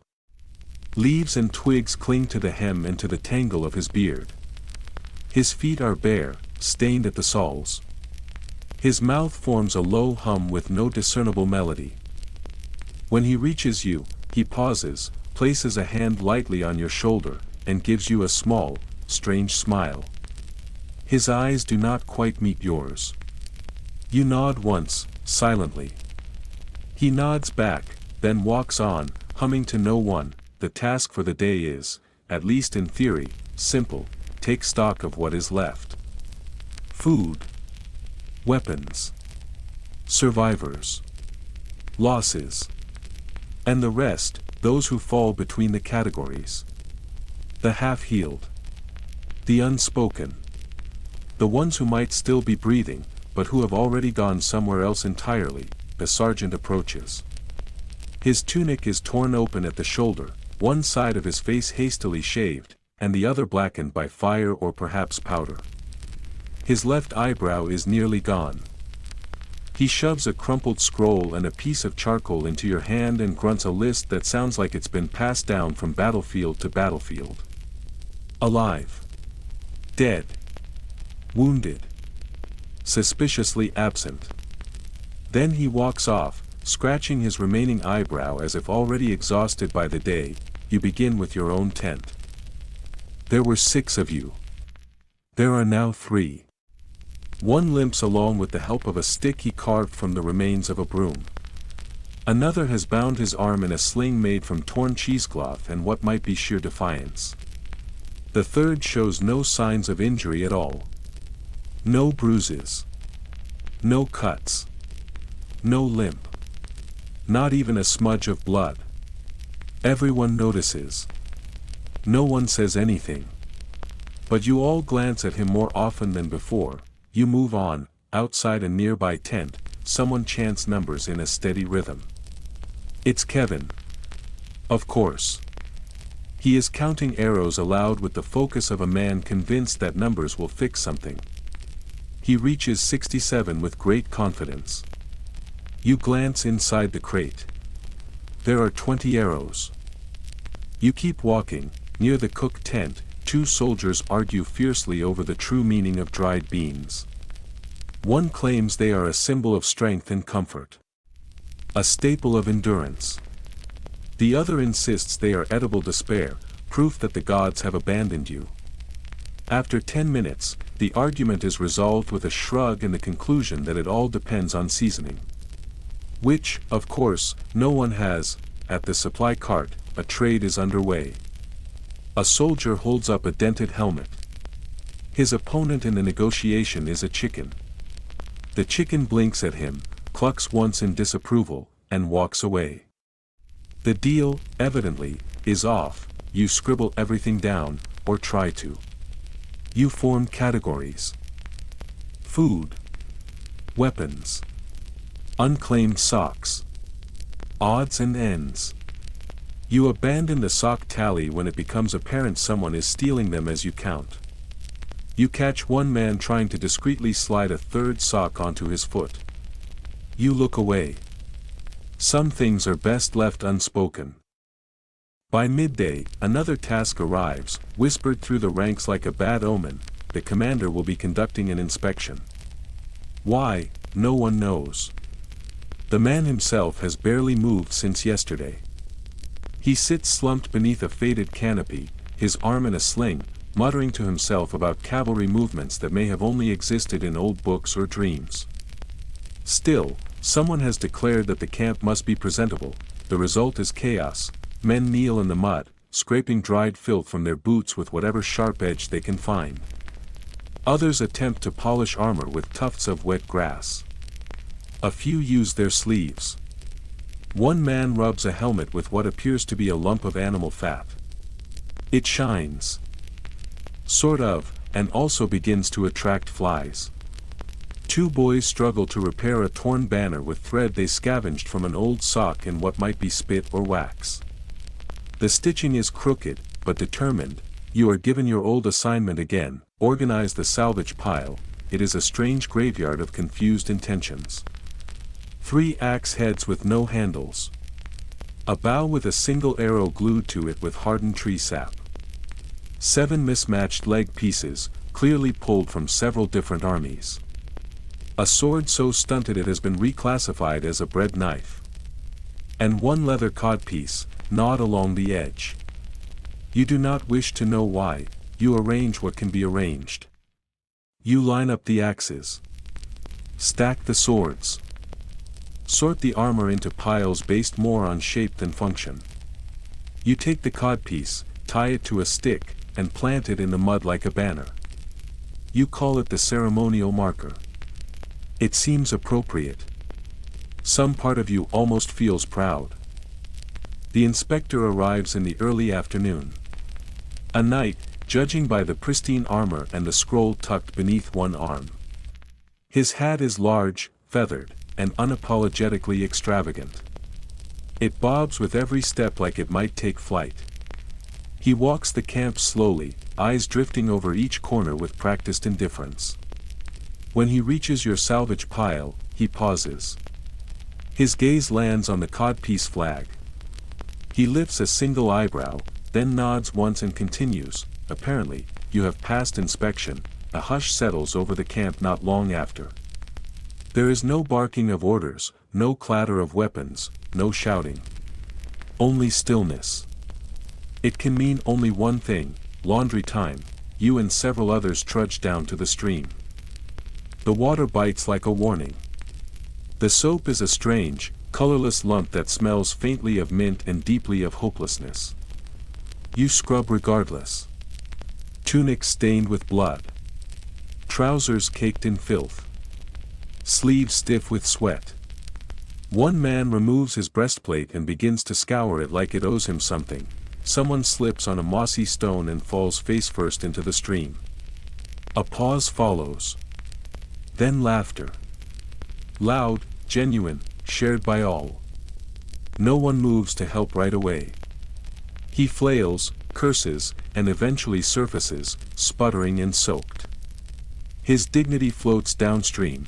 You spread your clothes across low bushes to dry. They flutter like strange banners, the fabric of a nation unsure of its future. Flying symbols of loss and absurdity, you drop down onto a patch of grass that feels only slightly less damp than the stream itself. A man settles beside you and raises a jug. Mead? He asks. You nod. No need for words. It burns going down, but in a way that feels almost welcome. Like fire that cleanses without scarring. He takes a sip too, then leans back. No conversation follows. Only quiet companionship. That, somehow, is enough. Later, as the sun lowers itself behind a curtain of clouds, and shadows begin to reclaim the camp, a lullaby rises from one of the tents. A soldier sings it softly, his voice off-key and cracked, but full of something that might be love. Or memory. Or need. Another man carves a whistle from bone. Its shape is careful, deliberate. Someone, alone at the edge of the camp, writes a letter. It will not be delivered for weeks. It may never be delivered at all. But he writes. You lie back on the grass. Let the air settle in your lungs.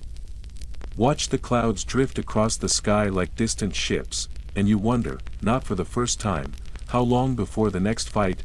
You hope the answer is long enough, but deep inside, in the part of you that no longer flinches at blood or shouts or morning light on the remains of banners, you already know, you know better. The next morning does not arrive with the blare of a trumpet or the roll of a horn. It arrives instead with something far more dangerous, far more fragile than any weapon you carried into battle: hope. You are going home, not all of you, of course. Some will stay behind, either because they were ordered to or because they simply do not know how to leave. A few remain to guard the field. Others are tasked with digging deeper trenches, organizing dwindling supplies, or just sitting and blinking at the sky like they are still waiting for the next command. And then there are those who have not stopped twitching, their bodies present but their minds still locked somewhere in the chaos. But for your unit, what little remains of it, the message is clear. Return to the village. Report to the local magistrate. Rest. Recover.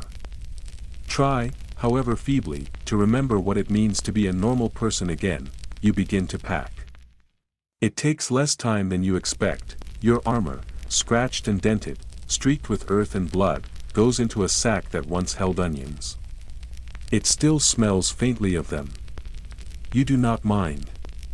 Your sword dangles from a belt now so loose it slips 2 holes lower than when you first put it on. Your boots are barely holding together at the seams, the soles thin as parchment, but you keep them. They are yours. They carried you here. They can carry you back. Kevin cries when he hears the news. Not in a loud, theatrical way.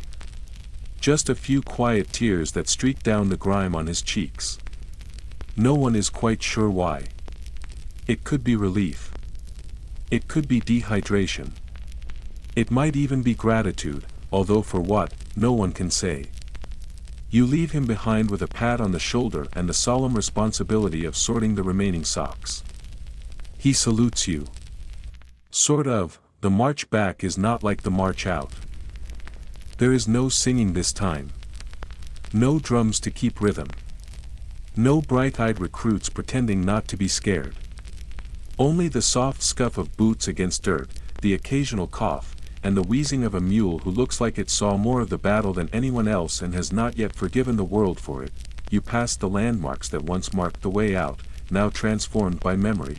There is the curve of the river where someone lost their helmet and declared it cursed. No one ever went back in for it.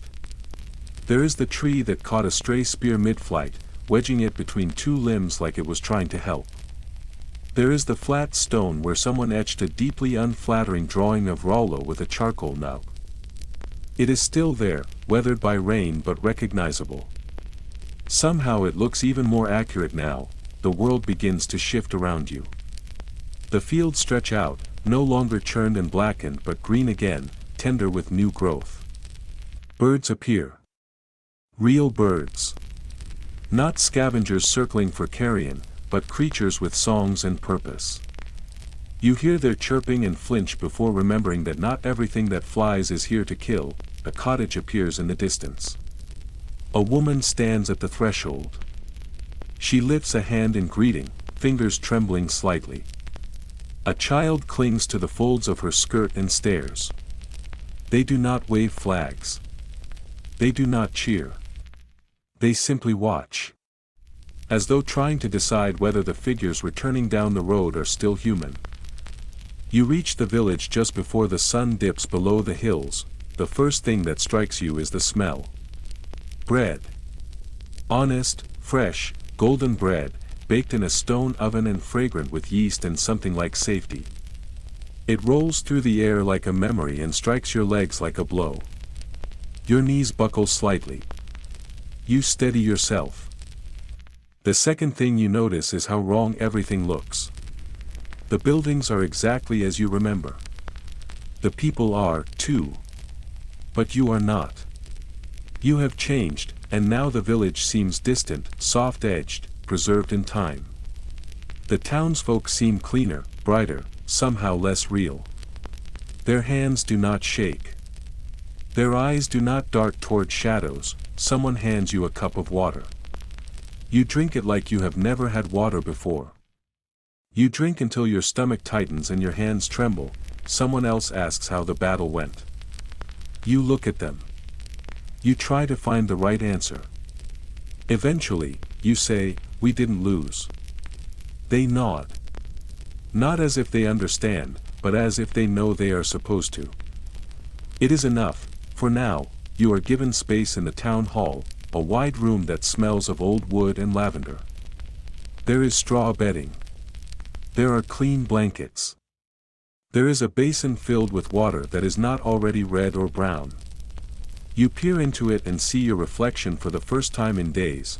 Your face is sunburnt, your cheeks hollow, your beard scruffy and uneven like it was glued on by a distracted child. Your eyes look older than your age. You stare for a moment. Then you scrub. You wash. You let the water soak through your skin and pull something out of you. When you emerge, you are still sore. Still bruised. But slightly more recognizable. Slightly more you, outside. In the square, a bench waits. You sit. Someone passes you a meat pie wrapped in cloth. You hold it in both hands like it is a relic. You bite slowly, not out of reverence, but because chewing hurts. Your jaw feels unfamiliar, like it has forgotten how to work without clenching. Nearby, someone assembles a small stage out of crates and planks. Apparently there will be a victory celebration. You laugh. A small, dry sound. But not unkind, and then it begins. There are musicians. One plays a lute with a broken string. Another taps a drum with too much enthusiasm and not enough rhythm. A third breathes notes into a flute that sounds like it may have been patched with beeswax. Dancers follow, their feet uneven, their shoes borrowed. A juggler tosses pins into the air and drops every third one. Each time, he bows with such confidence that people start to believe it is part of the act. It is silly, it is strange, it is perfect. You sit back and let it fill the spaces that were emptied out. Then the magistrate appears. He climbs the stage and clears his throat. He thanks you. All of you. For your service. For your honor. For your unwavering courage. He speaks of sacrifice, of glory, of the righteous struggle and the price of peace. His words are polished, practiced, and distant. They do not land. But no one walks away, because even if his words are hollow, the silence that follows them speaks plainly. You made it.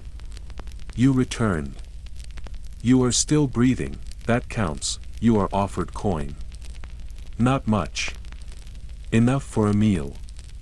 A new pair of boots. A night of forgetting, if you choose the right bottle.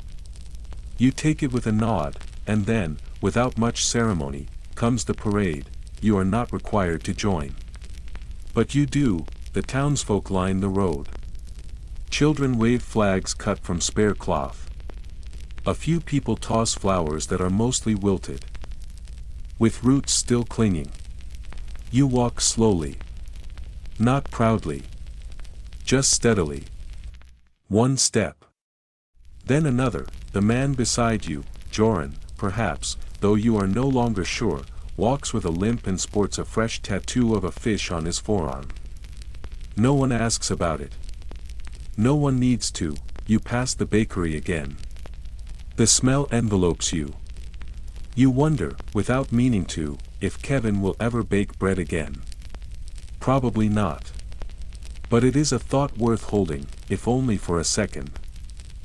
At the end of the road, there is a platform, there is a list. Names have been written by hand. Some say returned. Others are marked wounded. A few read missing. More than a handful are inked darker, deeper, with quiet finality. Fallen. You find your own name, you reach out and run your fingers over it.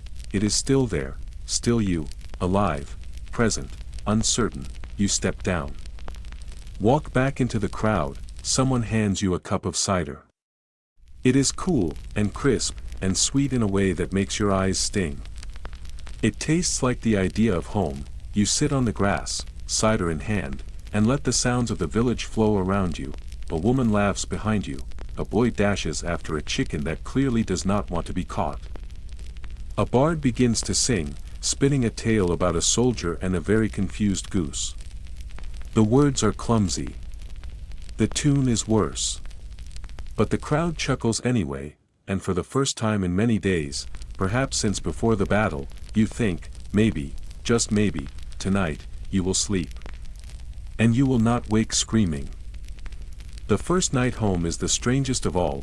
It is too quiet, too soft, too clean. You lie in a bed for the first time in what feels like a lifetime, though the truth is it may only have been months. Or weeks. Or days stretched beyond recognition. The mattress beneath you is thin, uneven, and sags slightly at its center like a tired lung. The blanket itches where it touches your skin, the coarse wool rubbing against you in places you had forgotten could still feel. But compared to the sodden earth of battlefields and the stiff edge of a blood-caked cloak drawn over weary limbs, this bed might as well be made of silks and feathers. You settle into it slowly, unsure whether comfort is something you are still allowed to want. You close your eyes, then open them again. Something feels off. Something is absent. It takes a moment to place it. And then, of course, it comes to you. There is no weight of armor pressing along your ribs. No belt buckle digging a slow bruise into your hip. No boots curled near your head like faithful sentries. No groaning or coughing from nearby tents. No hushed movement in the dark. No shouted warnings. No distant clash. No acrid sting of burnt wool or the sharp, metallic tang of blood. The air carries instead the quiet scent of soap. Of hearth smoke. Of worn wood warmed by years. It smells of rest. It smells of stillness. And for one flickering second, you almost long for the discomfort again. Almost, then your thoughts drift back to the stew. The village cook had prepared a pot so large it could have fed a score and so thick a spoon could stand in it without tilting. There were actual vegetables in it, full ones, cut into chunks. Carrots that held shape. Parsnips that weren't yet mush. Even a handful of green leaves that wilted slowly in the heat. And meat. Not the kind that required guessing. This was real, tender, seasoned with a bold hand. The kind of meat that reminded you what warmth tasted like. You ate until your belly protested, then paused, and then ate more. At some point during your second helping, you belched, a full, loud, satisfied sound, and felt tears rise without warning. Not from shame. From the simple, overwhelming relief of being fed. Now, stretched out beneath a sloped ceiling, your stomach lets out a small, contented grumble. A sigh of sorts, but your mind is not so easily soothed. It begins to wander without permission. Reaching backward. Digging up moments you had not asked it to find, the exact instant the line broke and the field drowned in shouting, the boy with the two wide eyes you had shoved clear of a swinging blade, the panicked horse that had fled when someone lobbed a crust of bread at it, the man who had softly hummed a lullaby to the beetle crawling across his chest while a slow red bloom spread beneath his tunic. Your fingers grip the edges of the blanket. Your breathing shortens. Your jaw sets. You notice this, and you breathe, and you loosen your hands. Sleep arrives eventually. It does not come gently. It does not come quietly.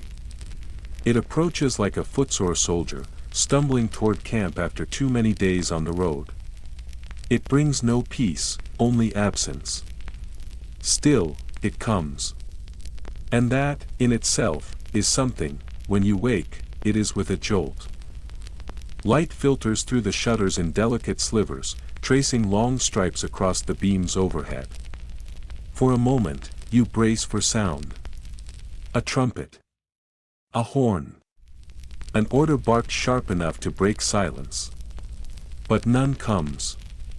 No charge. No roll call. Instead, you hear birds, real birds, singing, and below that, the steady swish of a broom against stone, someone sweeping the courtyard in slow, practiced motions. You dress without haste. Each movement careful, uncertain, as if your limbs are still learning to obey. They are looser now, no longer bound by armor or the urgency of survival, but they feel brittle around the joints, stiff like leather that has been left out in frost, when you step outside. The world is already in motion, merchants grunt as they lift crates. Cords are untied. Stalls begin to bloom with goods. You see a man arranging baskets of onions, their skins glistening with morning dew. You flinch without meaning to. The sight brings back the sting of wounds cleaned with crude broth and the taste of half-boiled rations. A group of boys races by, sticks held high like swords, shouting brave nonsense. One wears a dented pot as a helmet and yells, "For glory!" With a fire in his voice, you wince, and then, after a pause, you laugh. Not loudly. But truly, you walk the village as though uncertain of your place within it. People acknowledge you as you pass. Some nod with respect. Others smile with hesitation. A few glance aside quickly, unsure whether they should speak or remain silent. You recognize their uncertainty. You do not blame them. You do not want to talk about it either. Historians would one day discuss what became of soldiers who returned from war. Some would claim they were greeted with honor. Others would say they were treated with unease, left to exist quietly on the margins. The truth, you suspect, depends on the teller. And on the village, at the smithy, you stop. Your sword hangs from your belt, more rust than steel now, caked in something you would rather not name. The smith looks from the blade to you. You want it sharpened or buried? You consider. Then shrug. Cleaned. He nods, says nothing more, and takes it from your hands. Next door, the cobbler waves you over and gestures to a row of boots. Without asking, he offers a price lower than fair. You do not question it. You simply nod again. Your old boots, worn through at the heels and cracked beyond saving, are removed with a quiet sort of reverence. You leave them near the outhouse, gently, and say a silent goodbye. You make your way to the chapel. The priest stands before a long list of names carved into a board. One by one, he reads them aloud. Slowly. Carefully. With respect. Each name is followed by a single, low chime of a bell. Some names earn soft sobs. Others pass into silence, acknowledged only by bowed heads, and then, your name, you stand. The motion feels heavy. As though rising pulls more than your body, scattered applause follows. Not loud. Not joyful. But real. You hear it. You accept it. A child approaches. Wordless, wide-eyed, and holds out a flower. A fragile little thing, blue and bruised by its own stem. You take it gently and tuck it into your belt. Later, the village reeve finds you with parchment in one hand and promise in the other. Land, he says. For those who have returned. A small plot. A patch of forest. A pig, maybe. A beginning. Something to claim. Something to hold. You nod again. You have been nodding all day. Your parcel lies at the edge of the village, where the path leans toward the trees. The fence tilts with age. The shed has no proper roof. The well makes more noise than water. Still, when you stand in the center and breathe, it smells of grass and wood and something unplaceable. It smells like freedom. Your stomach growls. Loudly. Rudely, you make your way back toward the square. The bakery has changed. A new sign swings from the beam above its door, painted with cheerful, uneven strokes. Reopening today, Kevin's Breads and Battles. You stop, blinking. You read it again. You laugh. Once, bright and unguarded, inside, Kevin stands at the counter, flour-dusted and beaming. His apron is smeared white. A bandage wraps his arm. He looks like someone who has stared into both war and wheat and decided to challenge them both. You ask for a roll, he gives you one without waiting for coin. You take a bite, it is too hard in some places. Soft in others. Slightly bland. But as it settles on your tongue, your eyes sting. You chew slowly, it is, without question, the best thing you have ever eaten. That evening, you sit outside your crooked shed, legs stretched across the dirt path, back propped against a post that sighs with your weight. The sun slips down behind the trees in colors too lovely for words, birds flutter and sing. Crickets begin their gentle choir. Somewhere to your left, a sheep argues with a fence in a voice full of conviction. You lift a cup to your lips. It is warm. It might be tea. Or broth. Or something Kevin brewed and left without a note. You take a sip. You do not care what it is. You are home. You are alive. And for the first time in what feels like a life stolen and returned. You are not listening for the next horn. Not tonight. The weeks that follow move slowly. Not with the gentle steadiness of a peaceful life where the days hum quietly along, but with the thick, reluctant drag of molasses inching its way down the side of a cold stone wall. Everything takes longer than it should. Even the light feels slower, as if the sun itself hesitates to rise too quickly. Time does not pass cleanly. It stretches. It lingers in the corners. It folds back on itself and sits heavy in your bones. Each morning, you wake not to urgency, but to stillness that feels too wide, too quiet, and far too easy to drown in. Your days fall into a rhythm. Not a pleasant one, but a pattern all the same. One you can carry in your hands. You wake before the sky has shifted from charcoal to ash. Not because you want to. Not because you must. But because your body no longer remembers how to stay asleep once the birds begin their murmuring. You sit up in the pale dark, stretch your arms with caution, and check your boots for mice. You have learned to expect them. Occasionally, one stares up at you. Once, there were two curled together like soldiers huddled for warmth. You nod, silently acknowledging their presence, and leave them undisturbed. Then comes the part you dread and crave in equal measure. The slow, deliberate process of pretending that this life is normal. You step into the chill air and begin your labor. You till the stubborn soil with a rusted hoe that has already outlived its usefulness. Your back protests with every motion, a grumbling chorus of old bruises and half-healed muscle. You feed the chickens, who eye you with a suspicion that has never lessened no matter how often you scatter feed. Their blinking feels judgmental. You repair the fence that the wind has knocked down for the third time this week. Each time, it leans worse. Each time, so do you. You learn which tools bring calluses, which ones blister, which ones test your patience faster than others. You learn how many beats a single man can grow before he begins to question the very meaning of existence. It is not a large number. Your body, at least, begins to forget the shape of your armor. The weight you once wore like a second skin begins to dissolve from memory. Your shoulders, used to curling inward with the burden, start to lift. Your steps become lighter, less calculated. The bruises that once marred your ribs fade from black to yellow to pale skin. The scabs along your palms dry and crack away. What remains is soft, vulnerable flesh, pink and stinging when touched, but unmistakably alive. But your mind refuses to follow.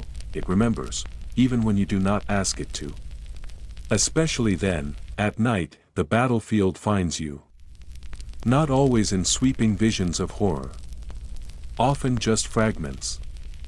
A splintered spear, standing like a tombstone in the soil. The heavy sound of boots against stone, running somewhere behind you.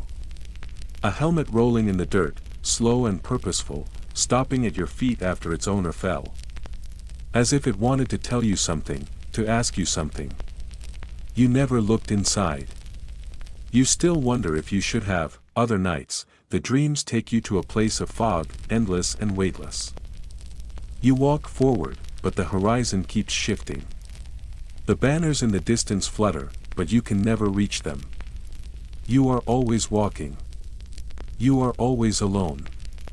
The silence around you is crushing, not for its emptiness, but for what hides just beyond your sight. You wake soaked in sweat, the blanket twisted around your legs, your breath shallow. Sometimes there are tears you do not remember crying.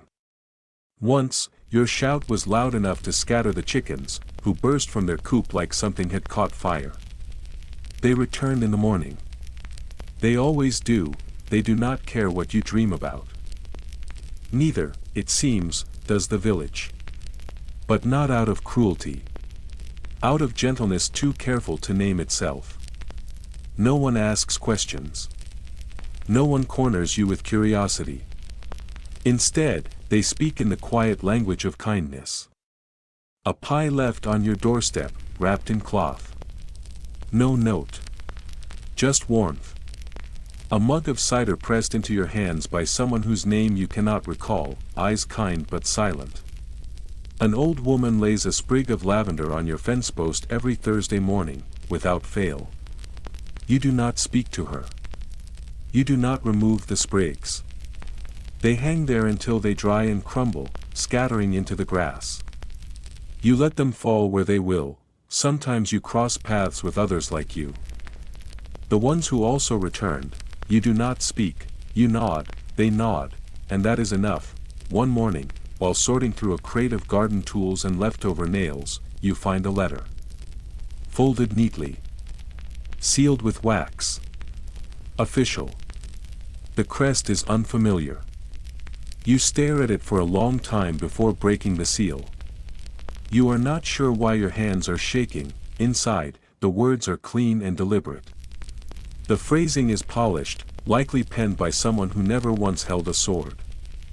They speak of royal gratitude, of honorable service, of future opportunities for men of your experience to continue in the noble defense of the realm.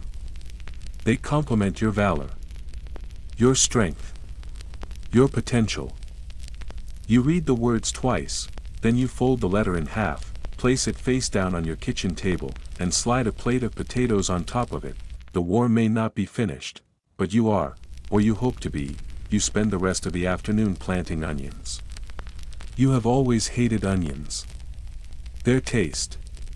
Their smell. The way they sting your eyes when you peel them. But they grow well here. They store through winter. They sell quickly. And in a strange, sharp way, they remind you of a simpler sort of suffering. One you can understand. As the sun begins to set, a rider enters the village. His cloak is of a fine weave. His boots are spotless. His horse is lean and elegant. He asks for directions, accepts a drink of water, and departs without much conversation. The wind of his passing brushes against your cheek. You do not flinch. That night, Kevin holds a feast. His bakery has been repaired. New windows shine in the candlelight. The roof no longer leaks. A sign now hangs above the door, 2 loaves crossed behind a sword. It is a little crooked, but lovingly painted. The symbolism is heavy-handed, but no one minds. You go, there is music. Bad music. But enthusiastic, there is stew. It is far too salty, and still everyone asks for seconds. There is dancing.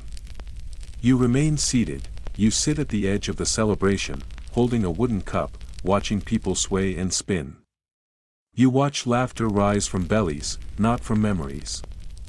You study the way people throw their heads back when they laugh, without checking over their shoulders first. A boy, small and serious, climbs onto the bench beside you. His legs dangle above the ground. Did you fight in the battle? He asks. You pause. Then nod. He studies you. Did you win? You consider the question for longer than you expect. Then you say, quietly, I came home. He seems content with this answer. He smiles, hops down, and runs off toward the others. You smile too. A small smile.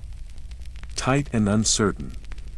Like testing a wound that no longer bleeds but still remembers the pain, when the stars begin to flicker into the sky, you rise. You walk home slowly, your lantern swinging beside you, throwing light across the path in uneven circles. The air is cool. The trees rustle. The night does not seem threatening anymore. You reach your fence. Crooked as always.